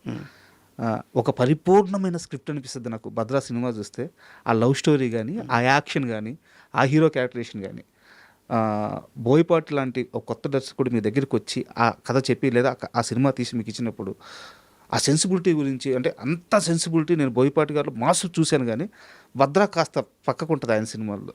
భద్రా సినిమాతో మీ ఎక్స్పీరియన్స్ చెప్తారా? బాగానే, మాకేమి మేము సరదాగానే చేసామండి ఆ సినిమా. కొన్ని సీన్లు, ఇంపార్టెంట్ సీన్లు కొన్ని కావాలనుకున్నారు, అది మేము అక్కర్లేదని మేము డిస్కస్ చేసి తీసేసాం క్లైమాక్స్లో. ఓకే, హీరో వచ్చి వార్నింగ్ ఇచ్చే సీన్ ఉంటుంది విలన్కి, అది ఇక్కడే వార్నింగ్ ఇచ్చేస్తే క్లైమాక్స్ పండదని చెప్పి తీసేసాం. అలాంటివన్నీ వింటారు. ఎందుకు మేము ప్రాపర్గా మేము చెప్పిన దానికి ప్రాపర్గా రీజన్ ఇవ్వాలి. ఆ రీజన్ ఇవ్వకపోతే మేము ఊరికనే బాగాలేదని చెప్పకూడదు కదా. దీనివల్ల ఇదండి అని చెప్పి రీజన్ ఇచ్చామనుకోండి, వింటారు. అంతే అండి. అది ఆ సినిమా అన్ని సినిమాలకి డిస్కషన్ అనేది ఉంటుంది ఎడిటింగ్ రూమ్లో, ఎందుకు ఏంటి అనేది ఉంటుంది. ఆ డిస్కషన్ ప్రాపర్ మేము ఏదో సినిమా జనరల్గా బాగాలేదని చెప్పాం, సార్ దీనివల్ల ఇది బాగాలేదండి రీజన్ చెప్తాం. ఆ రీజన్కి వాళ్ళ దగ్గర ఆన్సర్ ఉంటే ఓకే, ఆన్సర్ లేకపోతే మా మాట వింటారు సార్. ఇలా. అయితే మీరు డిస్కషన్ అన్నారు కాబట్టి ఒక క్వశ్చన్ సార్. మాతాన్కే వెంకటేష్ గారి దగ్గర ఒక నోట్స్ ఉంది. ఆ నోట్స్ను కానీ కొన్ని వందల సినిమాలకు సంబంధించిన నోట్స్, అది ఆ నోట్స్ను కానీ బుక్గా తీసుకొస్తే ఇండస్ట్రీలో చాలామంది అది క్యూట్ మూమెంట్స్ కావచ్చు, ఆర్గ్యుమెంట్స్ కావచ్చు, చాలా సినిమాలకు సంబంధించిన బ్యాక్ స్టోరీస్ అది బుక్గా వస్తే అద్భుతంగా ఉంటుందని చెప్పారు. ఎందుకు మీరు దాన్ని బుక్గా తీసుకురావట్లేదు? అంటే నాకు మురళీమోహన్ గారు నేను అసిస్టెంట్గా ఉన్నప్పుడు ఆయన చెప్పాడు, నేను నావల్ ఎక్కువ చదివేవాడిని, ఇంగ్లీష్ నావల్స్ చదివేటప్పుడు ఆయన అన్నాడు, వెంకటేష్ ఒక్క సినిమా ప్రతి సినిమాకి ఎడిటర్ అయిన తర్వాత ఆయన కలిసినప్పుడు నాకు ఏం చెప్పారు, మురళీమోహన్ గారు చెప్పారు, ఒక సినిమా గురించి నువ్వు చేసే సినిమాకి ఒక పేజ్ రాయి, నువ్వు ఏం జరిగిందో రాసి పెట్టుకో, అది నీకు ఫ్యూచర్లో పనికి వస్తుంది, నువ్వు నీ తప్పులు కరెక్ట్ చేసుకోవడానికి, లేకపోతే నువ్వు రెక్టిఫై చేసుకోవడానికి ఏదైనా సరే నీకు అది పనికి వస్తుందని అన్నారు. అందుకు మేము ఫ్రాంక్గా రిలీజ్ తర్వాత మన ఒపీనియన్ మారిపోవచ్చు సినిమా పైన. సార్ ఫస్ట్లో మనకు సినిమా నచ్చకపోవచ్చు, రిలీజ్ తర్వాత అందరూ బాగుందంటే మనం బాగుంది అనొచ్చు, అలా మారుతుంది. కాబట్టి రిలీజ్కి ముందే మేము ఒక పేజ్ రాసేసుకుంటాం, ఆ సినిమాకి జరిగిన గొడవలు, డైరెక్టర్కి నాకు జరిగిన గొడవలు, లేకపోతే డైరెక్టర్ నన్ను మెచ్చుకున్నది, లేకపోతే మేము డైరెక్టర్ గారిని తిట్టింది, ప్రొడ్యూసర్కి డైరెక్టర్కి జరిగిన గొడవలు, కానీ ఒక పేజ్ రాస్తాం. ఆ సినిమాకి జరిగిన ట్రావెల్, సినిమాని మేము ఏమనుకుంటున్నాం, హిట్ అవుద్ది అనుకుంటున్నామా, ఫ్లాప్ అవుద్ది అనుకున్నామా, చూసిన ఏమనుకున్నాం అనేది ఒక పేజ్ రాస్తాం, రాసి పెట్టుకుంటాను నేను. అదే సార్, చాలా హిట్ సినిమాలకు సంబంధించి ఉందంట. ఉంటుంది, అన్ని సినిమాలకు ఉంటుంది, దాంట్లో జరిగిన గొడవలు. ఇప్పుడు తొలి ప్రేమకి జరిగిన గొడవలు చేసినప్పుడు గొడవలు ఏం కాదు, మాకందరికి సినిమా నచ్చింది, కొంతమందికి మేము సినిమా వేసాం, వేస్తే అందరూ 90% వాళ్ళు పడుకున్నారు సినిమాలో. తొలి ప్రేమ ఫస్ట్ ప్రీమియర్ అంటే ప్రివ్యూకి బయటకు వచ్చి ఇదేం సినిమా సార్, అసలు హీరో ఏం చేస్తున్నాడండి, అమ్మాయి ఎంట పడుతున్నాడు అంతే తప్పితే ఇంకేముందండి సినిమాలో అన్నారు. అసలు ఒక ఫీమేల్ సాంగ్ లేదు, ఫీమేల్ వాయిసే లేదు సాంగ్స్లో, అన్ని మేల్ వాయిస్లో ఉన్నాయని అన్నారు. వాళ్ళు చెప్తే కానీ మాకు అప్పుడు కానీ మేము రియలైజ్ అవ్వలేదు ఫీమేల్ వాయిస్ లేదని. ఇలాంటివన్నీ ఇచ్చారు, ఆ ఫీడ్బ్యాక్లన్నీ మేము రాసి పెట్టుకుంటాం ఎవరన్నారు ఏంటని. అది బయటికి వెళ్తే కాంట్రవర్సీ అవుద్ది, మేము చూసుకోవడానికి, మేము రెక్టిఫైడ్ చేసుకోవడానికి ఉంటుంది అంతే. అలా అన్ని సినిమా అంటే కొంచెం మేజర్ సినిమాలంటికి నేను రాసి పెట్టుకుంటాను, ఒక పేజ్ రాసి పెట్టుకుంటా. ఆలోచన ఉంది సార్, దాన్ని బుక్గా తీసుకొచ్చే ఆలోచన. అది కాంట్రవర్సీ అవుద్దండి. అంటే అక్కడ ఇప్పుడు స్టేజ్ పైన అందరూ కౌగులించుకుంటారని చేసుకుంటారు హీరోలు, డైరెక్టర్లు, ప్రొడ్యూసర్లు, బట్ రియల్గా అది ఉండదు. ఏటీ రూమ్లో ఎలా కొట్టుకున్నారు ఏంటనేది మాకు తెలుస్తుంది, మా దగ్గర జరుగుతాయి అన్ని సినిమాలకు ఉంటుంది, పెద్ద సినిమాలకి 90%.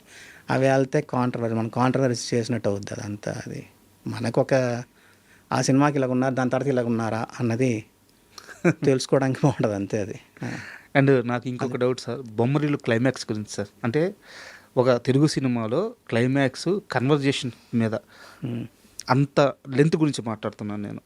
అంత లెంత్లో ఉండడం ఓన్లీ కన్వర్జేషన్, ఒక ఇంట్లో నిలబడి, అంతకుముందు లేదనుకుంటాను నేను. బట్ ఉన్నాయండి, బట్ అద్భుతంగా పేలింది. మీరు ఎడిటింగ్ చేసేటప్పుడు ఏం ఫీల్ అయ్యారు ఆ క్లైమాక్స్? మీ పర్సనల్గా మీరేం ఫీల్ అయ్యారు అక్కడ బొమ్మరిల్ క్లైమాక్స్? అదేనండి నేను అనేది ఏంటంటే, ఇప్పుడు అందరూ తండ్రిని అనలేరు, తండ్రిని అనడం అనేది, పాయింట్అవుట్ చేయడం అనేది, తండ్రి మంచోడే అవును, బట్ తండ్రిని క్వశ్చన్ చేయడం అనేది ఉంటారు చూసారా, అందరూ చేయలేరు. అది సినిమాలో వచ్చేసరికి నేను ఇందాక అన్నాను కదా, ఫస్ట్లో ఎగ్జైట్ ఆడిటోరియంకి ఏది అనుకుంటున్నారో అది చెప్పామనుకోండి హై అవుద్ది. కరెక్ట్. బొమ్మరిల్లులో క్లైమాక్స్ కంటే కూడా నాకు నచ్చిన సీన్ ఏంటంటే, మేము ఆ సీన్ చూసి సూపర్ హిట్ అన్నాం, క్లైమాక్స్ కూడా కాదు సార్.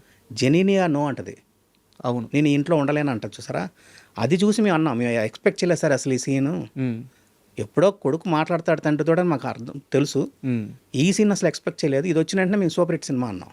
ఒకప్పుడు నాలో ఏదైతే నచ్చాడు అని చెప్పాడు, ఇప్పుడు అయ్యా నచ్చలేదు అంటున్నాడు, నేను మర్చిపోతాను అంటది అమ్మాయి. అవును, అది మేము ఎక్స్పెక్ట్ చేయాలి, అమ్మాయి ఇంటి నుంచి వెళ్ళిపోద్ది అనేది మేము ఎక్స్పెక్ట్ చేయాలి రష్ ఎడిట్ చేస్తున్నప్పుడు.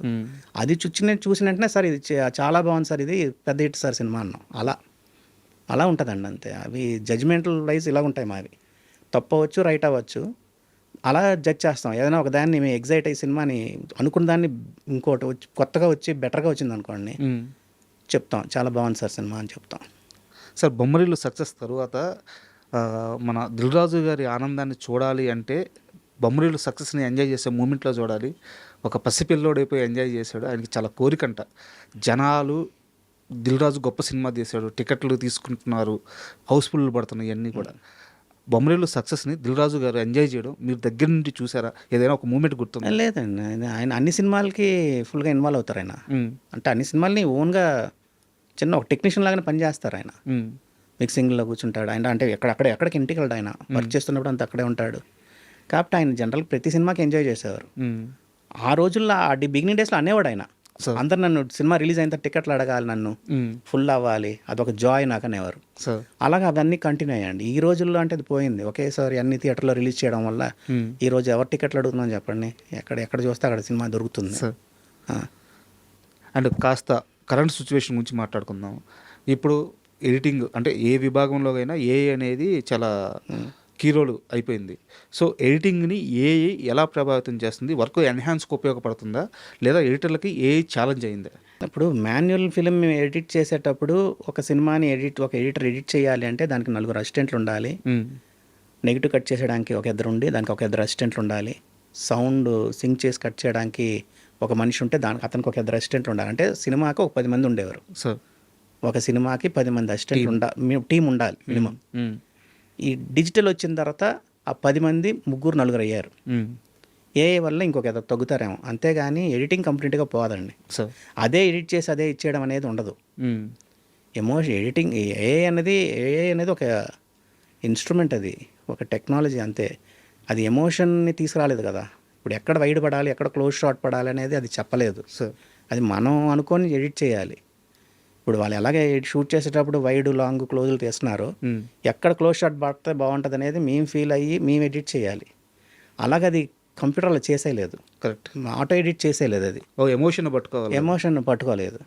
ఎమోషన్తో కూడింది ఫిలిం మేకింగ్. అది ఒకంతకు హెల్ప్ అవుద్ది అంతే. దానివల్ల కొంచెం డ్యామేజ్ ఉండొచ్చే కానీ మొత్తం అది డామినేట్ చేసేస్తుంది, దానివల్లే సినిమా అయిపోద్ది అనేది కరెక్ట్ కాదని నేను అనుకుంటున్నా. నా పర్సనల్ ఒపీనియన్. సార్, అండ్ ఒక డైరెక్టర్ షూట్స్ చేసే ఆ రష్, అతనికి ఒక క్లారిటీ ఉంటే వచ్చే రష్ వేరుగా ఉంటుంది, లేదా అతనికి ఒక విజన్ ఉన్నా ఎక్కువ రావచ్చు, బట్ ఫైనల్గా అతనికి క్లారిటీ ఉంటుంది. బట్ కంప్లీట్గా పర్ఫెక్ట్ క్లారిటీతో ఏం కావాలో అదే షూట్ చేసి అదే ఎడిటింగ్ చేయించుకునే డైరెక్టర్ అంటే ఎవరి పేరు చెప్తారు? అంటే పాత రోజుల్లో స్క్రిప్ట్ ఉండి చేసేవారండి, లెంత్ తక్కువ వచ్చేది. అంటే మేము ఎలా పాత రోజులకి ఇప్పటికి తేడా ఏంటంటే, ఒక రోజు షూట్ చేస్తే 2 minutes ఎడిటెడ్ రష్ ఉండాలి, అది లెక్క. ఒక రోజు ఒక షూట్ చేసిన మెటీరియల్ 2 minutes ఎడిటెడ్ రావాలి, అది జనరల్. అంటే బాగా సినిమా చేస్తున్నట్టు లెక్క. ఈ రోజుల్లో ఏమైందంటే అది 10 seconds వస్తుందా, అసలు 5 seconds ఉంటుందా, 10 seconds ఉంటుందా అనేది మారింది డిజిటల్ వల్ల. అంటే ఎక్కువ తీయడాల వల్ల, ఎక్కువ చేయడాల వల్ల, చేసిందే చేసి చూసుకోవడాల వల్ల. ఒకప్పుడు మానిటర్ లేకుండా షూట్ చేసేవారు, ఆవిడ కెమెరా పక్కన నిల్చొని చెప్పేవారు బాగుంది బాగాలేదని, వాళ్ళు ఎక్స్ప్రెషన్స్ చూసి చేసేవారు. దాని తర్వాత మానిటర్ వచ్చింది, మానిటర్ రావడం వల్ల కొంచెం డిలే అయ్యింది. మానిటర్ చూడడం వల్ల వెనకలు ఆడు కదిలాడు, ఈడు కదిలాడు, అది లేదు ఇది లేదు, మళ్ళీ చేయండి అంటున్నారు, రివైండ్ చేసి చూసుకోవడం వల్ల. ఇప్పుడు డిజిటల్ వల్ల ఎక్కువ కెమెరాలు పెట్టి ఎక్కువ యాంగిల్ తీయడాలు, ఎక్కువ యాంగిల్ జరుగుతున్నాయి. ముందు ఏంటంటే ఫిలిం కొనేటప్పుడు ఒక క్యాన్ కొనాలంటే 10,000, 4 minutes కొనాలంటే 10,000, రోజుకి 5 క్యాన్లు 6 క్యాన్లు తీస్తే గొప్ప, అంతకంటే క్రాస్ చేసేవారు కాదు. ఇప్పుడు డిజిటల్ ఏముంది, చిప్ మార్చడమే. ఎంతైనా షూట్ చేసిందే చేసి 20 టేకులు 30 టేకులు 10 టేకులు తీస్తున్నారు.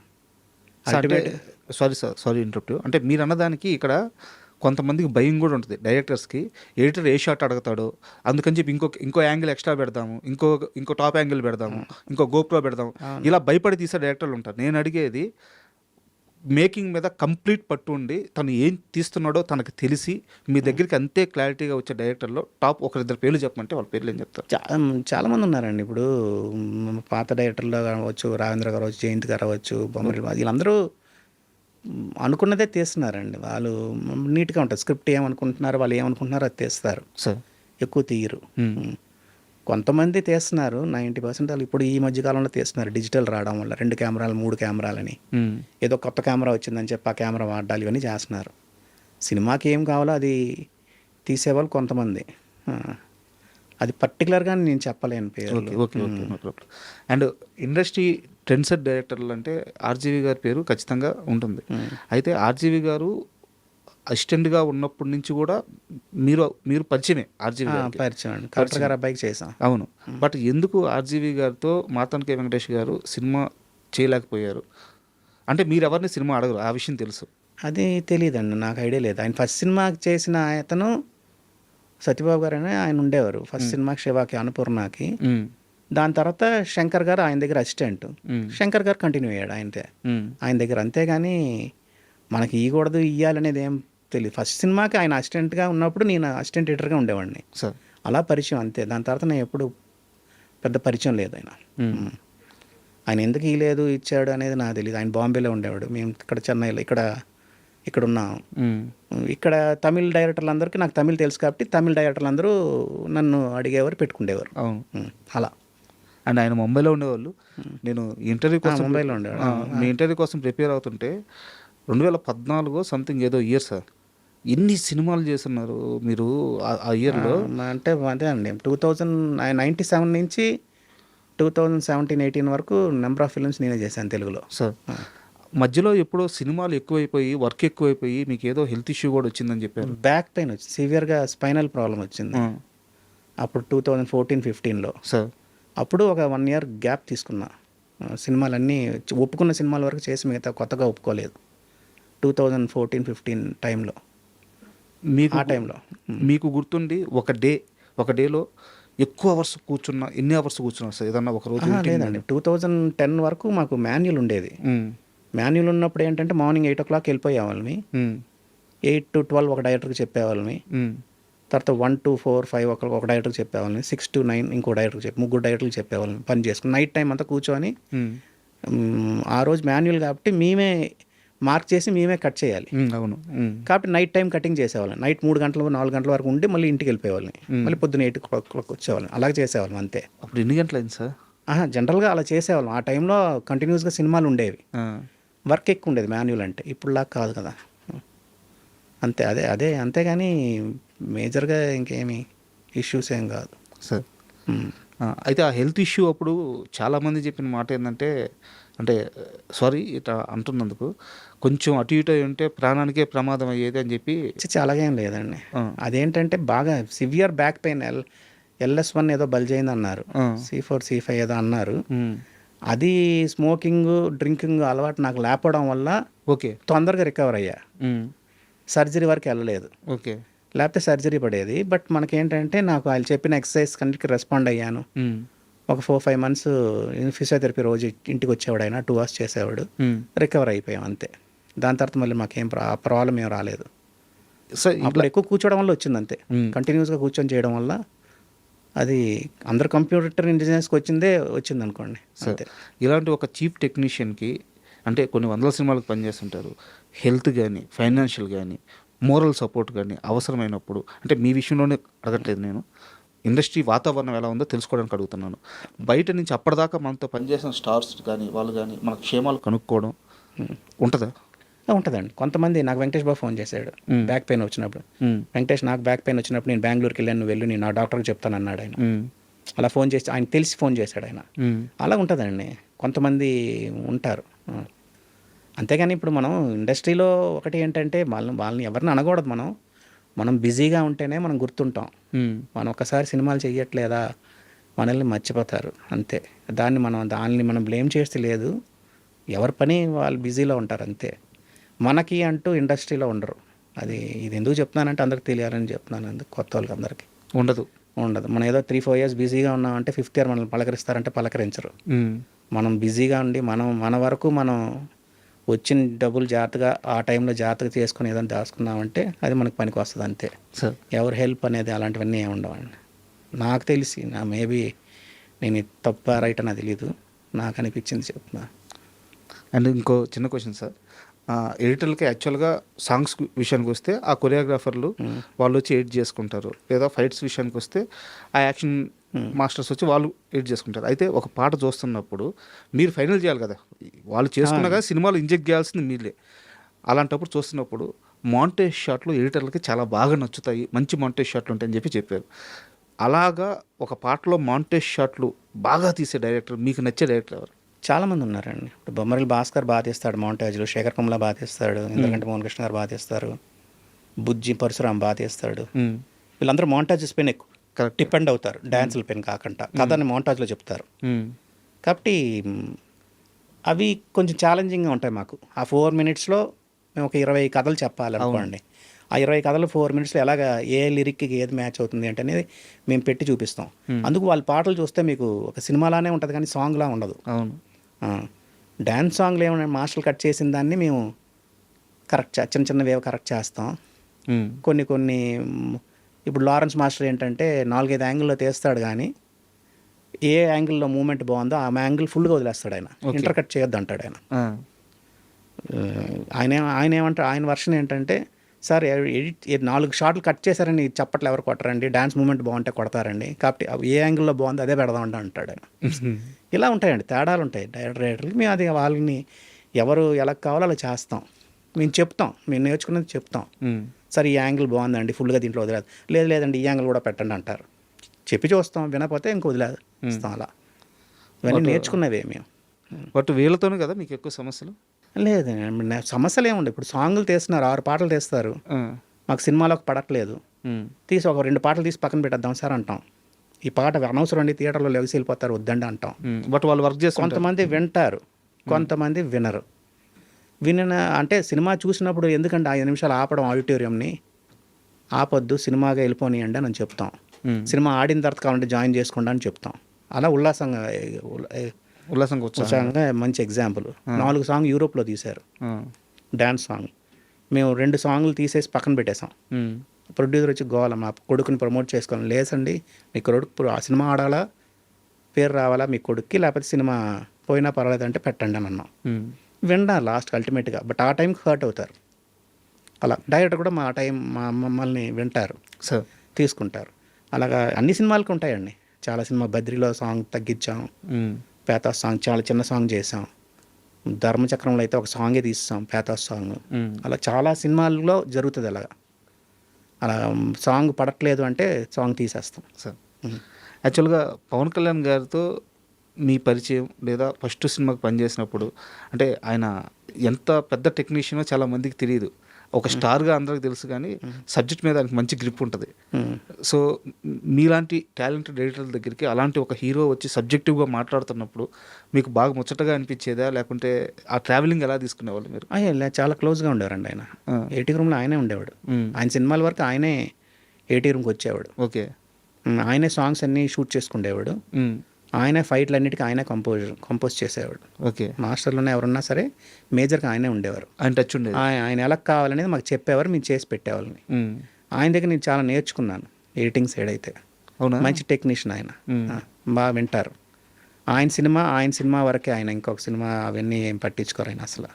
అన్ని సినిమాలు చేస్తున్న ఏ రోజు నన్ను ఏ సినిమా ఎలా ఉందని అడిగింది లేదు. ఆయన సినిమా వరకు ఆయన చేసుకుండేవారు నీట్గా. ఆయనే పక్కన ఉండేవారు. ఆయనకి ఏం కావాలో చెప్తే మేము ఎడిట్ చేసి చూపించేవాళ్ళని. ఆయనకి నాకు బాగా ట్యూనింగ్ ఉండేది ఆ రోజుల్లో. ఏదైనా చిన్న ఇన్సిడెంట్ మీ ఇద్దరి మధ్య జరిగింది, మీకు పవన్ కళ్యాణ్ గారి మధ్య ఒక క్యూప్ మూమెంట్ కానీ, లేదా ఒక సబ్జెక్ట్ డిస్కషన్లు ఉంటాయండి. ఆ డిస్కషన్ ఏదన్నా ఒకటి షేర్ చేస్తారు. ఇప్పుడు అంటే తమ్ముడు సినిమాకి ట్రావెలింగ్ సోల్జర్ సాంగ్ ఉంది, ఆయన ప్రిపేర్ అయ్యే సాంగ్ ఇంగ్లీష్లో ఉండేది. ప్రొడ్యూసర్ గారి దగ్గర నుంచి, డైరెక్టర్ దగ్గర నుంచి అందరూ గోల, ఈ రోజుల్లో ఇంగ్లీష్ సాంగ్ రావడం ఏంటండి మన తెలుగు సినిమాలో, వద్దండి అన్నారు. నేను కొంచెం చాలా క్లోజ్గా ఉండేవాడిని. సార్ అందరిలాగా అంటున్నారంటే అంటే ఆయన ఏం పట్టించుకోలే. 4th టైం 5th టైం అన్నప్పుడు ఆయన అన్నాడు, వెంకటేష్ అది ఇంగ్లీష్ సాంగ్ అయితే మనకి ఆడుగా ఉండదు, తెలుగు సాంగ్ అయితే ఆడుగా ఉంటుంది. బయలుదేరు వీరుడా అంటే ఎలా ఉంటుంది, అది కాదు, ఇంగ్లీష్లో అయితే మీకు అది బాగుంటుంది, నేను నా మాట వినండి అన్నాడు ఆయన. ఇలాంటివి ఉంటాయండి డిస్కషన్స్. ఇప్పుడు ఖుషీలో ఫస్ట్ సినిమా ఏ మేరా జవాన్, ఫస్ట్ హిందీ సినిమా అంటున్నారు అందరూ, తెలుగు సినిమా హిందీ సినిమా ఏంటి సార్ ఇది అని అన్నారు. ఆయన వినలేదు, వాళ్ళకి తెలియదు, అదే మోడర్న్ అవుద్ది చూడని అన్నాడు. అదే ఆయనకి ఆడిటోరియం పల్స్ బాగా తెలుసు ఆయనకి, అవే ట్రెండ్ సెట్ అయ్యాయి. అలాగా ఉండే అవన్నీ బాగా తీసుకుంటారు ఆయన, బాగా చెప్తారు ఆయన మాకు. ఆయన మేము నేర్చుకున్నవి అవన్నీ ఆయన దగ్గర నుంచి. బట్ ఆయన డైరెక్టర్గా తీసిన జానీ మూవీ సార్, చాలామంది అప్పట్లో ఎంత పెద్ద ఎక్స్పెక్టేషన్స్ అంటే మూవీ మీద. బట్ నాకు తెలిసినంత వరకు మీరు ఆ సినిమాకి పనిచేసి ఉండాల్సింది ఎందుకో మిస్ అయింది అని చెప్తారు. మీకు కథ కూడా చెప్పినట్టు గుర్తు. కథ చెప్పారు ఆయన, ఎందుకు మిస్ అయింది అంటే ఆయన్నే అడగాలి అది ఎందుకు ఈ సినిమా అనేది. కథ చెప్పారు ఆయన, కథ చెప్పని జరిగింది, కొన్ని కారణాల వల్ల ఎందుకో మేము చేయలే. సో మీరు మంచిగా సినిమా జడ్జ్ చేస్తారు కాబట్టి మీరు చెప్పండి, ఆ జానీ మూవీ మీకు స్టోరీ చెప్పినప్పుడు మీకు ఎలా అనిపించింది, ఆడద్దు అనిపించింది? నేను చెప్పిన కథ, నేను జానీ అమ్మ నాన్న తమ్ముళ్ళ అమ్మాయి ఒకసారి రిలీజ్ అయిందండి సార్. నాకు తెలిసి అమ్మ నాన్న తమ్ముళ్ళే జానీ ఒకసారి రిలీజ్ అయ్యాయి. ఓకే. ఆ సినిమాకి ఆయన ఎక్కడో ఆయన చెప్పిన కథని తీయలేదు ఆయన. ఓకే. ఆయన మాకు చెప్పినప్పుడు కథ, జానీ కథ అంటే నేను చెప్పొచ్చో చెప్పకూడదు నాకు తెలియదు. ఆయన అనుకున్న కథ రాలేదన్నది, ఆయన చెప్పిన నెరేషను ఆయన వేరే సినిమాగా వచ్చిందనేది నేను అనుకుంటున్నాను. నాకు చెప్పిన కథ అయితే అదే. ఇంకా కథలో కూడా మార్పులు వచ్చినాయి, బాగా మార్పులు వచ్చాయి. మార్పులు వచ్చినాయి. ఓకే. తల్లిపోయిన కథ అది నేను విన్నప్పుడు. ఓకే. అది తల్లి క్యారెక్టరే లేదు, మరి ఎందుకు మేబీ అంతే, అదే వాళ్ళు కూర్చొని చేసుంటారు. నేను ఎగ్జైట్ అయినా, పెద్ద సినిమా అవుద్ది అనుకున్నా, జానీ హిట్ అయిన పెద్ద లెవెల్లో ఆడద్దు అనుకున్నాను. బట్ అది అంటే నేను చేయలేదు కాబట్టి ఆ సినిమా గురించి నేను మాట్లాడడం కూడా కరెక్ట్ కాదులేండి సార్. దానికి ఏవో కారణాలు ఉండుంటాయి వాళ్ళకి. అయితే పవన్ కళ్యాణ్ గారి అంటే పక్క మనిషిని గమనించడం, అతని అవసరాన్ని గుర్తించడం, ఆ వ్యక్తిత్వం ఎలా ఉండేది సార్? అయ్యో చాలా మంచి హెల్ప్ఫుల్ నేచర్ అండి. కొంచెం ఓకే, ఎప్పుడైనా నేను డల్గా ఉన్నాను అనుకోండి, ఏంటి వెంకటేష్ ఏంటి ప్రాబ్లం అని అడిగేవాడు. వచ్చి ఏమైనా డబ్బులు కావాలా అని అడిగేవారు. అవునా? అవన్నీ మన అసిస్టెంట్లకు కానీ ఆయన అందరితో క్లోజ్గా ఉంటారు. ఆయన ఎవరైనా డల్గా ఉన్నారంటే వీళ్ళు మాట్లాడతాడు, ఎందుకు ఏంటి ఏదైనా కావాలా, ఏదైనా హెల్ప్ కావాలా, ఇలాంటివన్నీ అడుగుతారు ఆయన. సార్ ఒక చిన్న డైరెక్టర్ యుఎస్లో చదువుకోనో, సినిమా మీద పట్టు సాధించో, ఇండియాకి వచ్చి నేను మేకర్ని అవుతాను, డైరెక్టర్ని అవుతాను అంటే డబ్బులు పోగొట్టుకుంటావు, వద్దు వెళ్ళిపో, నువ్వు ముందు తీసిన సినిమా బాగలేదని మీరు చెప్తే ఆ డైరెక్టరు మీ చేత తన సినిమా బాగుంది అని చెప్పించుకోవడానికి పంతం బట్టి ఈరోజు స్టార్ డైరెక్టర్ అయ్యాడు.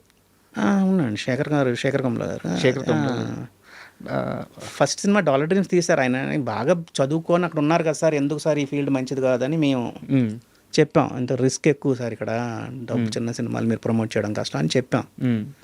దానికి నేషనల్ అవార్డు వచ్చింది. బట్ నాకు సినిమా నచ్చలేదు కానీ నేషనల్ అవార్డు వచ్చింది దానికి, డాలర్ డ్రీమ్స్కి. లేదు అని చెప్పి ఆనంద్ సినిమా ఇచ్చాడు ఆయన. ఇంకా రాడనుకున్నాను ఆయన మళ్ళీ ఆనంద్ సినిమా నేను తీస్తున్నాను, నీతోటే బాగుందని చెప్పుకుంటే అందరికి సినిమాలు తీస్తాను అన్నాడు ఆయన. అలా ఉంటారండి కొంతమంది, పాజిటివ్గా తీసుకుంటారు దాన్ని. అప్పట్లో ఆ స్టేట్మెంట్ అంటే మార్తాన్ కే వెంకటేష్ గారికి సినిమా నచ్చేంత తీగలిగితే మంచి డైరెక్టర్ అనిపించుకుంటాను ఇండస్ట్రీ అని ఆయన చాలా గట్టిగా నమ్మారంట. ఎందుకంటే మీ టేస్ట్ మీద నమ్మకం. అది నాకు తెలీదు, చాలా క్లోజ్గా ఉండేవారు ఆయన సార్. అండ్ రీసెంట్గా ఒక 1 వీక్ బ్యాక్ అనీష్ గారు వచ్చారు, వారు పక్కన ఉండే ఆయన చెప్పారు ఈ డాలర్ స్ట్రీమ్కి సంబంధించిన అవార్డు రావడం వల్ల కొంత అమౌంట్ వచ్చిందంట. కొంత అమౌంట్ రావడం వల్ల ఆనందం దిగితే మళ్ళీ మొదటి ఎడిటర్ అనగా ఫస్ట్ మళ్ళీ మీ పేరే చెప్పారంట. వెంకటేష్ గారి దగ్గరికి వెళ్ళాల్సిందే, ఆయన చేత సినిమా బాగుందని చెప్పించుకోవాలన్నారు. అలా బాగా తీసుకుంటాడు, పాజిటివ్గా తీసుకుంటారు. ఆయన ఎక్కువ రాస్తారు. ఫస్ట్ కట్ 5.5 6 hours వస్తుంది అయింది సార్. దాన్ని మేము తగ్గించి 2 hours 2.5 hours 3 hours చేస్తే ఆయన ఏం అనడు. ఎందుకు తీస్తామని అడుగుతాడు. ఏదైనా మరీ పోయింది ఉంటే అడుగుతాడు, తీస్తాం ఇది ఉంటే బాగుంటుంది. లేదు సరే అది చెప్పిందే చెప్తున్నాం, మేము ప్రాపర్ ఎక్స్ప్లెనేషన్ ఇచ్చామంటే ఓకే అంటాడు ఆయన. డీటెయిలింగ్ చాలా ఎక్కువ ఉంటుంది కదా. బాగా చాలా డీటెయిలింగ్, బాగా నీట్గా తీస్తారు ఆయన. హ్యాపీ డేస్ విషయంలో ఒక చిన్న డౌట్ సార్. అంటే ఈ క్వశ్చన్ మిమ్మల్ని ఇదివరకు ఎవరో అడిగినట్టున్నారు, నేను విన్నాను, బట్ మా ఆడియన్స్ కోసం అడుగుతున్నాను. క్యారెక్టర్స్ చాలా ఎక్కువ ఉంటాయి, ప్రతి క్యారెక్టర్కి ఒక జర్నీ ఉంటుంది. సో అసలు హ్యాపీ డేస్ లెంత్ మీ దగ్గరికి ఎంత వచ్చింది, దాన్ని ఎంత చేశారు, ఆ ట్రీట్మెంట్ ఎలా మార్చారు? ట్రీట్మెంట్ ఏం కాదండి, హ్యాపీ డేస్ అది ఫస్ట్ కట్ ఎప్పుడు ఎక్కువ లెంత్ వస్తుంది. ఎంత వచ్చింది సార్ హ్యాపీ డేస్? 4.5 hours ఎంత వచ్చింది అది మాకు. ఓకే. దాని ఫైనల్గా మేము 2 hours 40 minutes ఎంత చేసాం. చేసినప్పుడు అంటే ఆయన పాపం ఎక్కువ ఇన్వాల్వ్ అవ్వరండి ఎడిటింగ్లో. షూట్ చేస్తారు, షూట్ చేసింది మాకు వదిలేస్తారు, మేము ఎడిట్ చేసి చూపిస్తాం అంతే. ఎక్కువ మోంటాజ్లు ఉంటాయి, టైం పడుతుంది. ఆయన సినిమాలు కొంచెం ఆయనది, బొమ్మరిల్ భాస్కర్ గారిది, ఇంద్రరెడ్డి మోహనకృష్ణ గారిది, పరశురామ్ గారిది, వీళ్ళందరిది కొంచెం టైం పడుతుంది మాకు ఎడిట్ చేయడానికి. ఎందుకంటే వాళ్ళే రైట్స్ రాసి తీస్తారు కాబట్టి కొంచెం వాళ్ళని కన్విన్స్ చేయడం కానీ, మేము టైమింగ్ పట్టుకోవడం కానీ కొంచెం టైం పడుతుంది మాకు. కొంచెం సెన్సిబుల్ అండ్ సెన్సిటివిటీస్ ఎక్కువ ఉంటాయి. అవి కాన్వర్జేషన్లు మేము ఎక్కడ పోకుండా చెయ్యాలి, అలాంటివి కొంచెం టఫ్ అవుద్ది. సార్ ఇప్పుడు నేను అడగబోయేది మిమ్మల్ని కాస్త ఇబ్బందికర ప్రశ్నే, కానీ ఖచ్చితంగా మాకు సమాధానం కావాలి. లీడర్ మూవీ ఏవిఎం ప్రొడక్షన్స్, మీరు ప్రొడక్షన్లో దిగి మీరు మొత్తం ఆ బాధ్యత అంతా పైన వేసుకొని సినిమా చేస్తే ఒక ఎడిటరు ప్రొడక్షన్కి వెళ్ళిపోవడం ఏంటి, ఏవిఎం మీద చేయాల్సిన అన్ని కుట్రలు జరిగినాయి, వాళ్ళ మీద కంప్లైంట్స్ వెళ్ళినాయి, చాలా ఇబ్బంది పడి ఏవిఎం ఇంకా సినిమాల నుంచి వెళ్ళిపోయారు. ఇది ఏవిఎం మీద జరిగిన కుట్ర, మార్తాన్ కే వెంకటేష్ గారి మీద జరిగిన కుట్ర, అసలు ఏం జరిగింది? మా పైన కుట్ర పడడానికి ఎవరమండి బాబు. బట్ ఇబ్బంది పెట్టిన మాట వాస్తవం కదా. సినిమా ప్రొడక్షన్ సినిమాకి అప్పుడు ప్రమోషన్కి వాటికి అప్పుడు ఏవో రూల్స్ ఉండేవి. దాంట్లో వేయకూడదు యాడ్, దీంట్లో వేయకూడదు, ఏవో చెప్పారు. అలాంటి లెటర్లు వెళ్ళాయి వాళ్ళకి. వాళ్ళు అక్కడ కొంచెం బాధపడ్డారు, ఏంటి సినిమా తీస్తున్నాం మనం ప్రమోట్ చేసుకోవడానికి సినిమాకి లేదు, ఇంతే వేయాలి, ఈ ఛానల్కి వేయాలి, ఆ ఛానల్కి వేయాలి అనేది అప్పుడు ఏదో జరిగింది అంతే. అంతేగాని వాళ్ళు చాలా మంచి కంపెనీ అండి అది ఏమిఎం వాళ్ళది. వాళ్ళు నన్ను ఇక్కడ ఎవరు సినిమా పొలిటికల్ బ్యాక్డ్రాప్లో సినిమా చేయడానికి భయపడితే నేను తీసుకెళ్ళిన వెంటనే వాళ్ళు ఓకే అన్నారు. కథ 20 నిమిషాలు కథ విన్నారు, విని ఓకే అని చెప్పారు. ఓకే అని చెప్పి తీశారు సినిమా. అంతేగాని బ్యాడ్ అని కాదు. ప్రొడక్షన్లో నాకు చేదు అనుభవాలు ఏంటంటే, మనం ఎవరైతే నమ్మి పెట్టామో వాళ్ళందరూ కొంచెం దొంగ బిల్లులు ఈడాలు ఇవన్నీ చేస్తే నాకు చిరాకు వచ్చింది. జరిగాయి అంటే ఇప్పుడు 4 కార్లు పెట్టే బదులు 6 కార్లు పెట్టామనేవారు. మనకు తెలుసు అది తప్పులని. ఇంత మోసం ఉంటుందా అని ఎప్పుడు జనరేషన్లో ఉన్నారు సార్, మీకు తెలియకుండా ఎట్టుంటుంది? ఇంత మోసం ఉంటుందా అని చిన్న చిరాకు పడ్డాం అంతే. ఇది మనకి ఎందుకు లేరా బాబు అని దూరంగా ఉందామని ఒక 2 సినిమాలు చేసిన తర్వాత మానేసాం ప్రొడక్షన్. అంతేనండి. అది అప్పుడు పర్టికులర్ మా పెయిన్ కానీ వాళ్ళ పెయిన్ కానీ ఏం కాదు. వాళ్ళు కొంచెం ఫీల్ అయ్యారు, బిజినెస్ సైడ్ కానీ ఆటలు కానీ కొంచెం అక్కడక్కడ కొంచెం డిస్టర్బెన్స్ అయ్యి వాళ్ళు అనుకున్నారు ఇంకొద్దులే అని. అండ్ మూవీ విషయానికి వస్తే నాకు తెలిసి పొలిటికల్ డ్రామాలో అంత క్లారిటీతో అంత సెన్సిబిలిటీగా తీసిన పొలిటికల్ డ్రామా మూవీ ఇంకోటి లేదనమాట. అవును, లీడర్. అవును. సో లీడర్ సినిమాతో మీ experience? Leader one of the best films అని మా feeling, personal feeling. Sir but రివ్యూలు ఎవరు బాగా రాయలేదు. ఈరోజు మళ్ళీ లీడర్ సినిమా బాగుంది అంటున్నారు. సార్ అదే తేడా అండి. ఇప్పుడు మేమేంటంటే, ఇప్పుడు మేము కరెక్టే కదా, మరి ఇక్కడ ఆడిటోరియం ఇంట్లో అందరూ చూసి బాగుందన్నారంటే అది ప్రమోషన్ వల్ల ఏంటో మరి తెలీదు. అది మేము అనుకున్నంత ఆడలేదు అప్పుడు. ఈ రోజు మంచి సినిమా అంటున్నారు. అవును. ఇప్పుడు ఆరెంజ్ సినిమా, మేము ఆ రోజు సినిమా నాకు ఆ రోజు నచ్చింది. క్లైమాక్స్ తప్ప సినిమా అంతా నచ్చింది అన్నాం. క్లైమాక్స్ ఒకటే వీక్ అనుకున్నాం మేము ఆరెంజ్లో. ఆ అమ్మాయిది కొంచెం ఓవర్ బోర్డు వాయిస్, కొంచెం మరి ముద్దుగా మాట్లాడిందని మా పర్సనల్ ఫీల్ ఉండేది. బట్ అది అంత ఎఫెక్ట్ అవుద్దని అనుకోలేదు అప్పుడు. ఇప్పుడు ఆరెంజ్ సినిమా బాగుంది అంటున్నారు, రిలీజ్లు బాగా ఆడుతున్నాయి. అలా అండి, అంతే. ఈ రిలీజ్ ట్రెండ్ ఎలా చూస్తారు? ఇప్పుడు డార్లింగ్ మూవీ కూడా మొన్న రిలీజ్ అయినప్పుడు సూపర్ డూపర్ హిట్ రిలీజ్లో. అంటే అప్పుడు హిట్ అయింది, కానీ ఇప్పుడు ఆ ఇంపాక్ట్ చాలా ఎక్కువ ఉంది. మీరు చెప్పిన ఆరెంజ్ కానీ, ఈవెన్ ఇప్పుడు లీడర్ చూస్తున్న వాళ్ళు కానీ లీడర్ సూపర్ మూవీ అంటున్నారు. అండ్ ఈ మాట అనొచ్చలేదు నాకు తెలియదు, కానీ లీడర్ కథకి దగ్గరగా ఒక స్టార్ హీరో మళ్ళీ అదే చేశారు, అది హిట్. సో ఒకప్పుడు నచ్చని సినిమా మళ్ళీ నచ్చడానికి కారణం ఏంటి? ఆడియన్ మూడు అది తెలియదండి. అది ఇంకా మనకి మన తెలుగు ఆడిటోరియంని మెచ్చుకోవాలి, ఇంకంత ఆడియన్స్ని. ఆల్రెడీ యూట్యూబ్లో ఉండి నెట్లో ఉండి ఆ సినిమా మళ్ళీ థియేటర్కి వెళ్ళి డబ్బులు ఖర్చు పెట్టి చూస్తున్నారు అంటే సినిమా పైన ఎంత ప్యాషన్ ఉందనేది అర్థమవుతుంది. కాబట్టి మంచి సినిమాలు వస్తే ఎప్పటికైనా ఆడతాయి అనేది ఒక ఎగ్జాంపుల్ అది, అంతే. స్టార్ పవర్ అది. శేఖర్ గమ్లా గారితో మీకు అంటే చాలామందిని నేను పర్సనల్గా కనుక్కున్నది కూడా, అది ఒక గురు శిష్యుల బంధమో లేకుంటే మంచి ఇద్దరు బాగా సబ్జెక్ట్ తెలిసిన ఇద్దరు టెక్నీషియన్లు కలిస్తే ఎలా ఉంటుందో ఆ వాతావరణం, ఆ బంధమో తెలియదు, కానీ అద్భుతంగా ఉంటుంది వాళ్ళిద్దరి మధ్య వర్క్, ట్రావెలింగ్ అని చెప్పి చాలామంది చెప్పారు. అయితే ఒక్క సినిమా మీ ఇద్దరి బాండింగ్ని చాలా, అంటే నేను గట్టిగానే మాట్లాడుతున్నాను, చాలా దారుణంగా దెబ్బతీసింది, నిజమేనా? దెబ్బతీయడం అని కాదండి, నేను అదే ముందే అన్నాను కదండి. మేము పాత ఇంటర్వ్యూల్లో చూస్తే అదే డైరెక్టర్లు మమ్మల్ని నా గుండండి ఎడిటర్ అంటాడు, లెఫ్ట్ హ్యాండ్ అండి రైట్ హ్యాండ్ అని అంటారు. ఆ సినిమాకి మేము ఎందుకు కాదు, మళ్ళీ నేను నచ్చితే మళ్ళీ నా దగ్గరకు వస్తారు, నా వర్క్ కావాలనుకున్నప్పుడు వస్తారు. అది ఏ డైరెక్టర్ అయినా అంతే అండి. ఇప్పుడు డైరెక్ట్గా పూరి జగన్నాథ్ కూడా 4-5 సినిమాలు బయటికి వెళ్ళిన తర్వాత మళ్ళీ గోలీ మార్క్ నా దగ్గరకు వచ్చాను. అవును. అలాగా కరుణాకరన్ కూడా ఒక సినిమా బయటికి వెళ్ళాడు, మళ్ళీ ఉల్లాసంగా వచ్చి నా దగ్గరకు వచ్చాడు. అలాగా మనం కావాలంటే వస్తారు, లేకపోతే సినిమా ఇస్తేనే మంచివాళ్ళు, సినిమా ఇవ్వకపోతే మంచివాళ్ళని కాదండి. అయ్యో లేదు సార్, నా ఉద్దేశం చెప్తున్నాను నేను. వచ్చారా హానెస్ట్గా పనిచేస్తాం, మెయిన్గా ఫోన్ చేసి అడగం ఎవరిని. కాబట్టి వాళ్ళు వచ్చి ఇచ్చారంటే సినిమాలు చేస్తాం, లేకపోతే లేదు. లవ్ స్టోరీకి అయితే అయ్యింది. గొడవలు అంటే గొడవలని కాదండి, సినిమా నాకు కనెక్ట్ అవ్వలేదు సార్ అన్న, మీ సినిమా రైటింగ్లా లేదు అనేది నేను చెప్పడం అయితే జరిగింది. మేబీ అది ఆయన హర్ట్ అయ్యాడా ఏమయ్యాడా మీరు దాస్తున్నారు. ఆయన హర్ట్ అయిన విషయం కూడా మీకు తెలుసు కదా. హర్ట్ అయ్యాడంటే నేను ఉన్నది చెప్తున్నాను కదండి. మేబీ మేము సినిమాలు చెప్పడం వల్ల అన్ని సినిమాలకి చెప్పాం మరి మేము. అవును, అనామికి చెప్పాను, లైఫ్ ఈజ్ బ్యూటిఫుల్ కూడా నేను చెప్పా. నాకు పెద్దగా నచ్చలేదు sir life is beautiful, okay film sir అన్న, మీ సినిమాలో కొంచెం వీక్ రేటింగ్ అండి అని చెప్పా. అలా చెప్తామండి, ఉన్నది ఓపెన్గా చెప్పాం. ఆ రోజు మేము నచ్చిన వాళ్ళని, ఇప్పుడు లవ్ స్టోరీకి నేను నచ్చలేదని చెప్పి బ్యాడ్ అని ఆయన తీసుకున్నాడా అన్నది అంటే నాకు మరి ఆయన అడగాలి, నాకు తెలియదు. ఆ మాతానికే వెంకటేష్ గారు ఆ రోజు ఈ డాలర్ స్ట్రీమ్ బాగలేదని చెప్పినప్పుడు దాన్ని ఛాలెంజ్గా తీసుకున్నారు కదా. అవును, ఈ రోజుకి వచ్చే లేకే అంతే. సార్ మీరు గమనించారు లేదో, నేను ఇంటర్వ్యూ స్టార్టింగ్లో అడిగాను, మీరు ఎక్కువ మంది డైరెక్టర్ల చేయబట్టుకొని ఫస్ట్ మూవీ అంటే ఇది ఇంటర్వ్యూలో చెప్పొచ్చో లేదో నాకు తెలియదు, కొన్ని సినిమాలకి మీరు రెమ్యునరేషన్లు కూడా చాలా తక్కువ తీసుకొని కొత్త డైరెక్టర్లు వస్తున్నప్పుడు, డెబ్యూటర్ వస్తున్నప్పుడు వాళ్ళు మళ్ళీ స్టార్లు కూడా అయ్యారు. మీకు అదే మైనస్ అయిందేమో అనిపిస్తుంది. మైనస్ కాదండి, వాళ్ళు మనల్ని మనం ఫోన్ చేసి అడగాలి. ఇప్పుడు నేను ఒక డైరెక్టర్ అన్నాడు, ఒక పెద్ద ప్రొడ్యూసర్ అన్నాడు, వెంకటేష్ నువ్వు ఒకసారి ఫోన్ చేసి ఆయన అడుగు సినిమా ఇస్తాడు నిన్ను అని అన్నాడు. ఆయన రెడీగా ఉన్నాడు మీరు అడిగితే ఇవ్వడానికి. ఆ, ఆ. ఎందుకు అడగాలి సార్ నేను అన్నా. ఉమ్. నేను ఎందుకు ఫోన్ చేసి అడగాలండి? అతనికి నేను కావాలంటే అతను నా దగ్గరకు రావాలి, ఉమ్. నాతో పని చేయించుకోవాలి, నేను వెళ్ళి అడగడం ఏంటండి అన్నా. ఉమ్. అతను రాలేదు, సార్. అలా దూరం అయ్యా. అంటే మనం వెళ్ళి సినిమా అడిగి తెచ్చుకోవడం ఏంటనేది నా ఫీలింగ్ అండి. మనం ఇప్పుడు నా దగ్గర అన్నయ్య అన్నయ్య నన్ను అన్నయ్య అన్నయ్య అంటారు, ఉమ్. సడన్గా నేను వాళ్ళని సార్ అని ఎలాగంటాను? అంతే కదా. అది ఇప్పుడు కొంతమంది ఫోన్ చేసి అడుగుతారు సినిమాలు, మేము అలాగా అడగలేం. అలా ఇవి రకరకాలు ఉంటారండి. అది మనం మేబీ మనం తప్ప రైటా అనేది వాళ్ళకే తెలియాలి. ఇప్పుడు నాకు ఒక డైరెక్ట్ సినిమా ఇవ్వట్లేదంటే నేను అతన్ని వెళ్ళి అడగాలి, ఎందుకు ఇవ్వలేదండి మార్తాండ్ గారికి అని. ఉమ్. అడిగితే అతను ఏం ఆన్సర్ చెప్తాడో చూడాలి. మీరు చెప్పేది కరెక్ట్. ఎందుకంటే మొన్న పరశురామ్ గారు ఫ్యామిలీ స్టార్ తీశారు, మీ దగ్గరికి మేమే వచ్చింది, మీ చేసాం. దగ్గరికి వచ్చింది కదా. చేసాం. అవును. అలాగనే అంటున్నాను నేను. ఉమ్.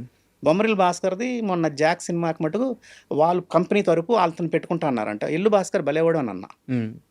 తప్పు, భలేవరు వాళ్ళు, నువ్వేం టెన్షన్ పెట్టుకోవద్దు, ఏముంది సరదా నెక్స్ట్ సినిమా చేద్దాం అన్నా. వచ్చి చెప్పారా మీకు ఇలా జరుగుతుందని? ఈ రోజుకి నాతో కలుస్తుంటారు. సూపర్. అండర్ ప్రొడక్షన్లో కూడా వచ్చి మాట్లాడుతుంటారు. నా అందరు డైరెక్టర్లు వస్తారండి నా దగ్గరికి. ఉమ్. స్టూడియోకి వచ్చారంటే నన్ను కలిసి వెళ్తారు. సార్. అది ఎవరైనా సరే వచ్చి వెళ్తారు. సరదాగా ఉంటాం, మీ సినిమా ఇస్తేనే అని కాదు. మనకేంటంటే ఆ ఏ బ్యానర్లు అయితే చేస్తున్నారో ఆ బ్యానర్కి ఎడిటర్ ఉంటే ఆ ఎడిటర్ వెళ్తాడు కదండి. అవును అలా సార్. ఇప్పుడున్న ఈ ప్రజెంట్ సిచ్యువేషన్లో ఈ linear screen play, non linear screen play, లేదా నేను ఇంకో విషయం కూడా చెప్తాను, ఎడిటర్లకి నాకు తెలిసి స్క్రీన్ బ్లాక్ రావడం నచ్చకపోవచ్చు. బట్ ఇప్పుడు స్క్రీన్ బ్లాక్ వేసి కట్ షాట్ వేయడము ఇవన్నీ కూడా ట్రెండ్ అయిపోయినాయి. సో ఈ ఎడిటింగ్, లైక్ మీకు పేరు చెప్పాలంటే కేజీఎఫ్ కానీ ఇలాంటి ఒక ఎడిటింగ్ మీరు స్వాగతిస్తారా లేదా? అంటే సినిమా కావాలి అంటే పెట్టాలండి, ఉమ్. సినిమాకి అక్కర్లేదు అంటే పెట్టకూడదు అనేది మా పద్ధతి. ఉమ్. ఇప్పుడు మీరు క్వశ్చన్ వేస్తున్నారు, నేను ఆన్సర్ చేస్తున్నాను. సార్. మధ్యలో ఫేడ్ ఇన్ ఫేడ్ అవుట్ ఎందుకు వేయాలి? కరెక్ట్. మీరు ఇక్కడ ఆన్సర్ చేస్తున్నారు, క్వశ్చన్ వేస్తున్నారు, నేను ఎక్కడో ఆన్సర్ చేస్తున్నాను అనుకోండి, ఉమ్. మధ్యలో డిజాల్వ్ వేయండి, ఏదైనా ఒకటి వేసుకోండి. ఉమ్. ఎదురెదురు కూర్చొని మాట్లాడుతున్నప్పుడు ఎందుకు ఇవ్వాలి ఎఫెక్ట్ అన్నది మా క్వశ్చన్. ఉమ్. అది మోడర్న్ అంటున్నారు, వాళ్ళు కావాలంటే వేసుకుంటారు. మేము చెప్పడం అయితే చెప్తాం, సార్ డిజాల్వ్ అంటే ఒక టైం ల్యాప్స్ ఉంటేనే డిజాల్వ్ వాడాలి, ఉమ్. ఫేడ్ ఇన్ అంటే ఒక ఎపిసోడ్ అయిపోయి ఇంకొక ఎపిసోడ్ స్టార్ట్ అవుతుందంటే ఫేడ్ ఇన్ ఫేడ్ అవుట్ వాడాలి ఉమ్. అని చెప్తాం నేర్చుకోవడం వల్ల. అది లేదు, అది మోడర్న్ అండి, టెక్నాలజీ అండి, ఇది వాడండి అన్నారనుకోండి, ఓకే, మా మాట చెప్పడం మా ధర్మం చెప్తాం. నచ్చుతుంది నచ్చదని కాదండి. ఇప్పుడు రికలెక్షన్స్లో అతనికి ఏదో రికలెక్ట్ అవుతున్నాడు, రియలైజ్ అవుతున్నాడు, ఉమ్. ఆ రికలెక్షన్స్కి మేము ఫేడ్ ఇన్ ఫేడ్ అవుట్ వాడతాం. ఉమ్. అంతేగాని ప్రతిదానికి ఫేడ్ ఇన్ ఫేడ్ అవుట్లు ఎందుకు వాడాలి? వాడిన దానికి ఒక రీజన్ ఉండాలి. ఇప్పుడు రాంధ్ర గారి దగ్గర మీరు నేర్చుకునేది ఏంటి, ఒక షార్ట్ చూపించారంటే ఇదే షార్ట్ ఎందుకు వాడామని అడుగుతాడు ఆయన. ఉమ్. సార్ దీనివల్ల క్లోజ్ షాట్ వాడాను సార్, దీనివల్ల లాంగ్ షాట్ వాడాను సార్ అని చెప్పాలి మేము. సార్. ప్రతి షాట్కి ఒక కథ చెప్పాలి మేము ఎందుకు అనేది. అది లేకంటే ఊరినే తీసారు సార్ వాడాను ర్యాండమ్గా పిక్ చేసుకుంటే ఒప్పుకోరు. ఉమ్. అలా అవి నేర్చుకున్నాం. అది మాది ప్లస్సా మైనస్సా అన్నది డైరెక్టర్ల పైన ఉంటుందండి అంతే. సార్. అంతేగాని అన్ని సినిమాలు అలా చేస్తే ఆడతాయంటే నేను అది దానికి నేను అగెయిన్స్ట్. సార్. సినిమాకి కావాలంటే ఉండాలి, లేకపోతే ఉండకూడదు. సార్ ఇంకో చిన్న క్వశ్చన్ ఏంటంటే వెంకీ సినిమా సార్, వెంకీ సినిమాలో ఆ ట్రైన్ సీక్వెన్స్ ఏదైతే ఉందో నాకు తెలిసి చాలా ఎక్కువ లెంత్ ఉంటుంది అనమాట. బట్ చాలా అద్భుతంగా వచ్చింది. యాజ్ ఏ ఎడిటర్గా మీరు ఫస్ట్ టైం ఆ లెంత్ మీకు చూసినప్పుడు, ఒక సీక్వెన్స్ లెంత్ ఎంత ఉంది అని మీకు అర్థమైనప్పుడు మీరు ఎలాంటి డిసిషన్ తీసుకున్నారు, ఏం మాట్లాడారు శ్రీనివైట్ల గారితో, అది ఎలా ఎగ్జిక్యూట్ చేశారు? లేదండి, అది లెంత్ మేము ఎప్పుడు ఒక ఎపిసోడ్ అని కాదండి సార్, అది లెంత్ గురించి మేము చూడం. బాగుంది, మన ఎంటర్టైనింగ్గా ఉంది అనుకుంటే మేము ఎస్ అంటాం. వెంకీలో తీసిందంతా పెట్టాం, ఎక్కడ మేము ట్రిమ్ చేయలేదు. అది మేము ఎడిటింగ్ రూమ్లో కాదు, డబ్బింగ్ థియేటర్లో కూడా అందరూ ఎంజాయ్ చేశారు. బ్రహ్మానంద గారు ఇంకొంచెం లెంత్ ఉంటే బాగుంటుందని కూడా ఫీల్ అయ్యారు ఆయన. ఓకే. అలాగా అలాంటి ఫీడ్బ్యాక్లు వస్తుంటాయి మాకు. ఇప్పుడు బాబు గారు బాగున్నారలో బ్రహ్మానందం ట్రాక్ ఉంది. అవును. ఆయన ఎడిటింగ్ రూమ్కి వచ్చి మరి పర్సనల్గా జయంత్ గారికి చెప్పారు, ఇంకొంచెం పెడదాం అయ్యి బాగుంది, నేను కావాలంటే డేట్లు ఇస్తాను అన్నాడు. అలాగా బాగుంది అనుకుంటే మేము ఎక్కడ ముట్టుకోం, బాగాలేదు అంటే దాన్ని ట్రిమ్ చేస్తాం అంతే. ఇంత లెంత్ ఉండకూడదని చెప్తూ ఉంటాం. అండ్ శ్రీనివైట్ల గారి ప్రస్తావన వచ్చింది కాబట్టి ఆయన కామెడీ సెన్స్ గురించి, ఆ టైమింగ్ గురించి సార్, ఆయన మేకింగ్ చేసేటప్పుడు ఆ ఎక్స్ప్రెషన్స్ విడిగా తీసుకోవడము, మీ దగ్గర షార్ట్స్ వచ్చి ఉంటాయి కాబట్టి మీకు అర్థమవుతుంటుంది నేను ఏం అడుగుతున్నాను, రియాక్షన్ షాట్లు విడిగా తీసుకోవడం, అండ్ యాక్ట్ చేసే వాళ్ళకి కూడా ఆయన ఏం తీస్తున్నారో అర్థం కాదంట ఆ టైంలో. మొత్తం అవుట్పుట్ చూసిన తర్వాత అలాగేం లేదండి సార్. మేము చేసినప్పుడు అలాంటి నేను చేసిన సినిమాలకు మాకు డీ కానీ ఆయన ఫుల్ సినిమా తీసేవాడు, వచ్చేది మాకు ఎడిట్ చేసేవాళ్ళం అంతే. బాగుంది అనుకునేవాళ్ళం అంతే, బాగాలేదు అంటే ట్రిమ్ చేసేవాళ్ళం అంతేగాని అలాంటిది ఏమి. అంటే మిగతా డైరెక్టర్లు ఒక కామెడీ సీన్ తీయడానికి తీసే విధానం సార్ నేను చెప్పేది, సీన్ వైట్లా తీసే విధానానికి తేడా ఉంటుంది. ఆ కట్ షాట్స్, రియాక్షన్ షాట్స్ చాలా బాగా పట్టుకుంటాడు అని చెప్పి చాలామంది చెప్పారు. నాకైతే మరి నాకు తెలియదు అండి, నాకు ఆ తేడా తెలియదు. షూటింగ్ అప్పుడు నాకు తెలియదు, ఎడిటింగ్ రూమ్లో అయితే మాకు ఎప్పుడు ఏ డిస్కషన్ ఎప్పుడు రాలేదు. ఓకే. డీకి కానీ వెంకికి కానీ ఇప్పుడు మీ సినిమా బాగుంది అనుకున్నాం, బాగా చేసాం అంతే. మేము నవ్వుకుండేవాళ్ళని. ఆయన ఎలా నమ్ముతారు సార్ ఎడిటర్ ఆయన పూర్తిగా? నమ్ముతారండి, నమ్ముతారు. మేము ప్రతి సినిమాలో మేము చూసేది ఏంటి, ఎక్కడైనా నవ్వు వచ్చిందా, ఎక్కడైనా ఏడుపు వచ్చిందా, ఎక్కడైనా ఫీల్ అయ్యామా అని చూసుకుంటాం.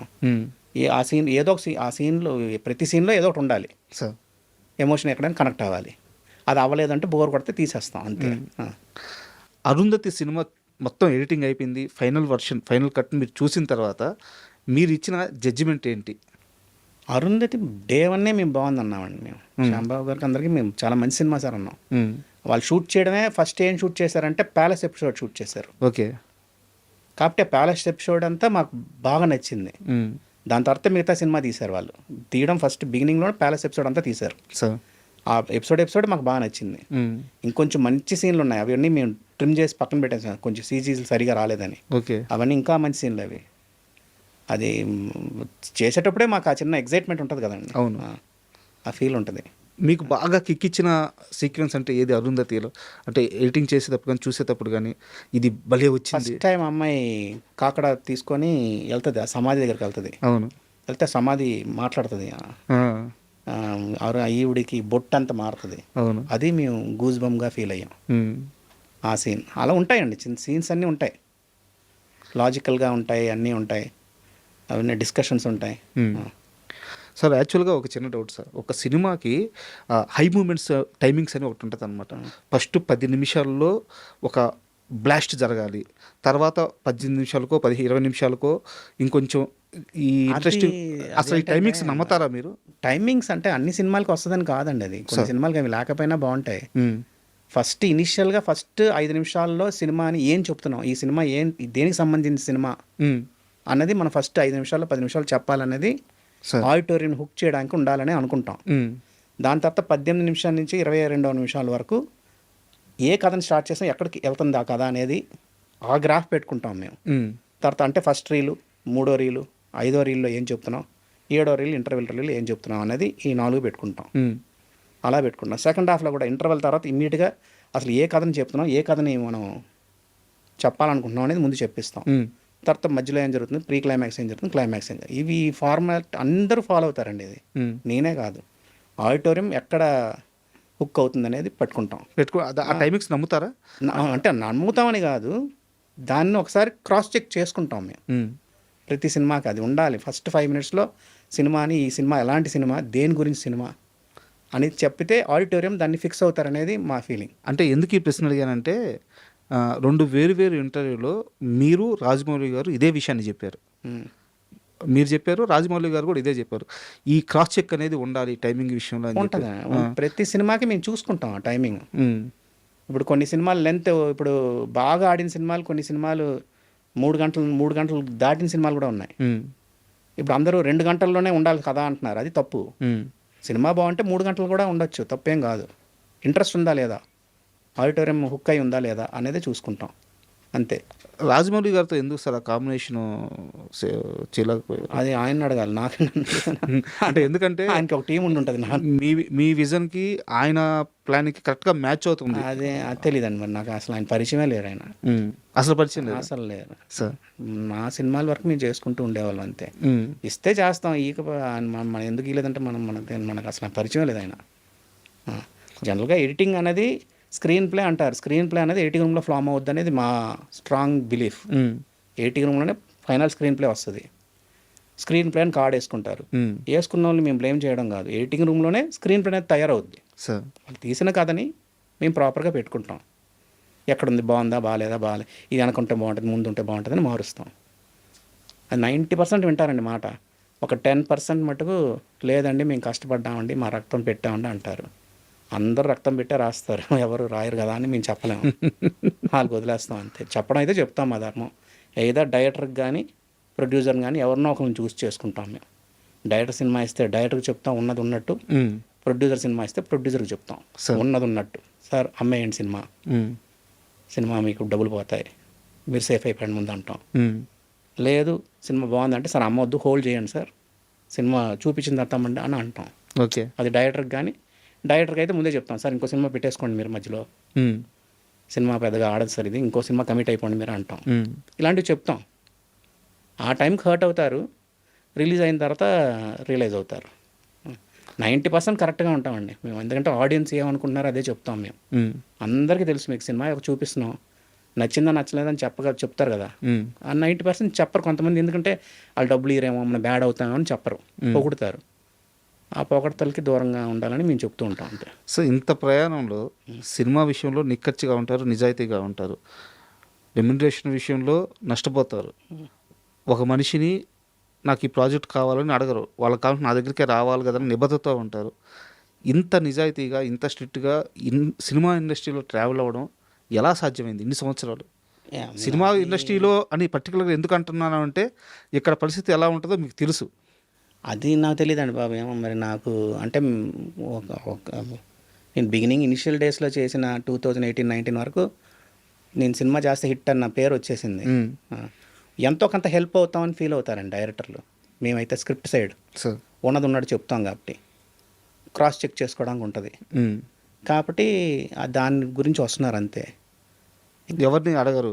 అడగడం అనేదండి వాళ్ళు ఇష్టం ఉంటే ఇస్తారండి. నేను పర్సనల్ ఇప్పుడు మీరు నాకు సినిమా ఇవ్వాలనుకుంటే ఇస్తారు, నేను అడగడం వల్ల మీరు ఇచ్చారు కదా, దానికి ఎందుకు అడగాలి నేను? బట్ ఇక్కడ మీ చుట్టూ ఉన్న చాలామంది మీ ఫీల్డ్కి సంబంధించిన వాళ్ళు, మీ క్రాఫ్ట్కి సంబంధించిన వాళ్ళు సినిమాలు అలాగే పుల్ చేసుకుంటున్నారు కదా.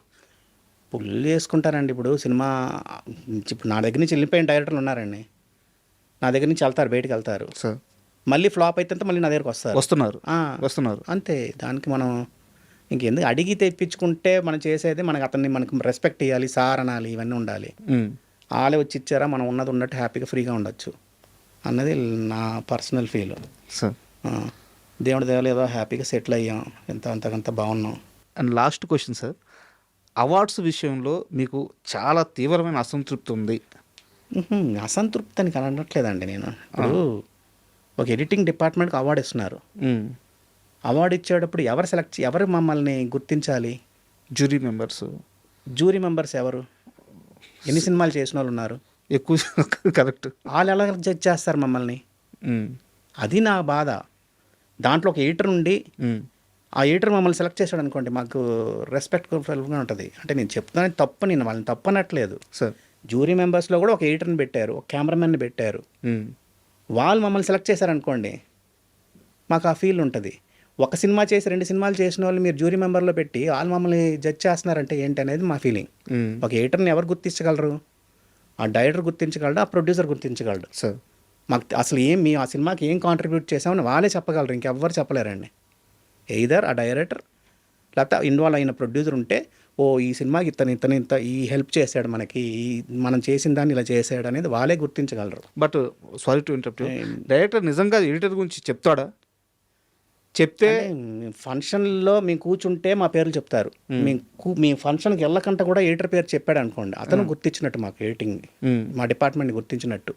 మేము అవార్డులు కూడా ఎందుకు అంటున్నామంటే, ఫిల్మ్ఫేర్ అవార్డులు దేనితో కంపేర్ చేస్తారు? మేజర్ అసలు మనకి నేషనల్ అవార్డుతో లెవెల్లో కంపేర్ చేస్తారు. ఫిల్మ్ఫేర్ అవార్డుకి అసలు ఎడిటింగ్ డిపార్ట్మెంటే లేదు. నేను ఇది చాలామంది డైరెక్టర్లతో మా డైరెక్టర్తో అన్నా, సార్ మీరు ఒక్కసారి వచ్చి మీరు ఫిల్మ్ఫేర్ మీకు ఏదైనా వచ్చిందంటే రిజెక్ట్ చేయండి.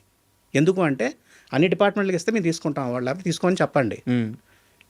వాళ్ళు ఓన్లీ సపోర్టింగ్ యాక్టర్, హీరో వీళ్ళకే ఇస్తారు, కానీ బెస్ట్ ఎడిటర్ అనేది ఎక్కడ ఫిల్మ్ఫేర్లో లేదా మీకు? సార్ అది మేము అంటున్నాం, మా డిపార్ట్మెంట్ గురించి మేము గొడవ పడుతున్నాం అంతేగాని అవార్డుల గురించి కాదండి. మీకు అవార్డులు నాకు ఆల్రెడీ ఒక 4-5 అవార్డులు వచ్చాయి కాబట్టి నాకు ప్రాబ్లం లేదు. నాకు లక్కీగా మంచి సినిమాలకు వచ్చాయి, తొలి ప్రేమకి, అరుంధతికి, పోకిరికి, ఇలాంటి డాడీకి, ఇలాంటి మంచి సినిమాలకు వచ్చాయి కాబట్టి నాకు ప్రాబ్లం లేదు. అసలు సంబంధం లేని సినిమా అసలు రిలీజ్ అయ్యి ఉండదు ఆ సినిమా. అలాంటి సినిమాలకు అవార్డు వచ్చిందంటే నేనేం చెప్పుకుంటాను అవార్డు వచ్చిందని. సార్ అది దానికి నేను అంటున్నాను, అంతేగాని క్రాఫ్ట్కి కావాల్సిన గౌరవం అది లేదు సార్. ఎడిటింగ్ డిపార్ట్మెంట్కి రావాల్సిన గౌరవం మాకు రావట్లేదనేది మా బాధ అంతే. అంతేగాని డిపార్ట్మెంట్ అవార్డుల గురించి అనో దాని గురించి కాదు. ఇవి డిఫరెంట్గా ఉంటాయండి, ఇవి రకరకాలు. పాజిటివ్గా తీసుకుంటే ఓకే, లేకపోతే లేదు. ఇప్పుడు చేస్తున్న సినిమాలు ఏంటి సార్? నెక్స్ట్ రాబోయే అంటే నెక్స్ట్ మీరు చేయబోయే పెద్ద సినిమాలు కానీ ఇప్పుడు చేస్తున్న సినిమాలు కానీ ఎలా నడుస్తున్నాయి projects?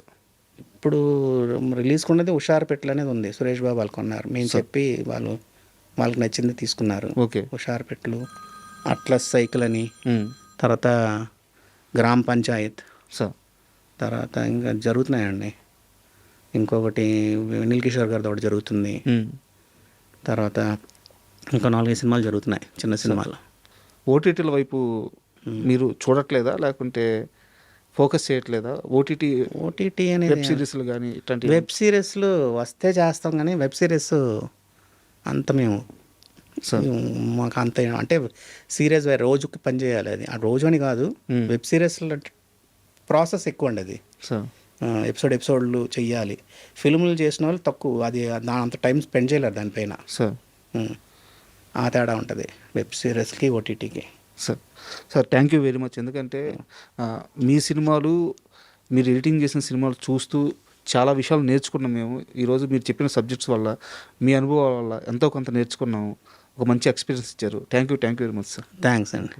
And for more videos, Please subscribe to iDream channel. Subscribe to iDream Media. Please subscribe to iDream. Please subscribe to iDream. Please subscribe iDream. And please subscribe to iDream. For more videos, subscribe to iDream. please like, share and subscribe to the channel. Congratulations, iDream. Subscribe to iDream. Subscribe to iDream. So subscribe to iDream Media. iDream team అందరికి huge congratulations. Please subscribe iDream Media. Please subscribe to iDream. Subscribe iDream. Please subscribe to iDream. iDream అంటే నా కళల channel subscribe చేసుకున్న నోరు తిరుగుతలేదు, మీరైతే గంట గుర్తు కొట్టండి. For more such videos, please subscribe to iDream.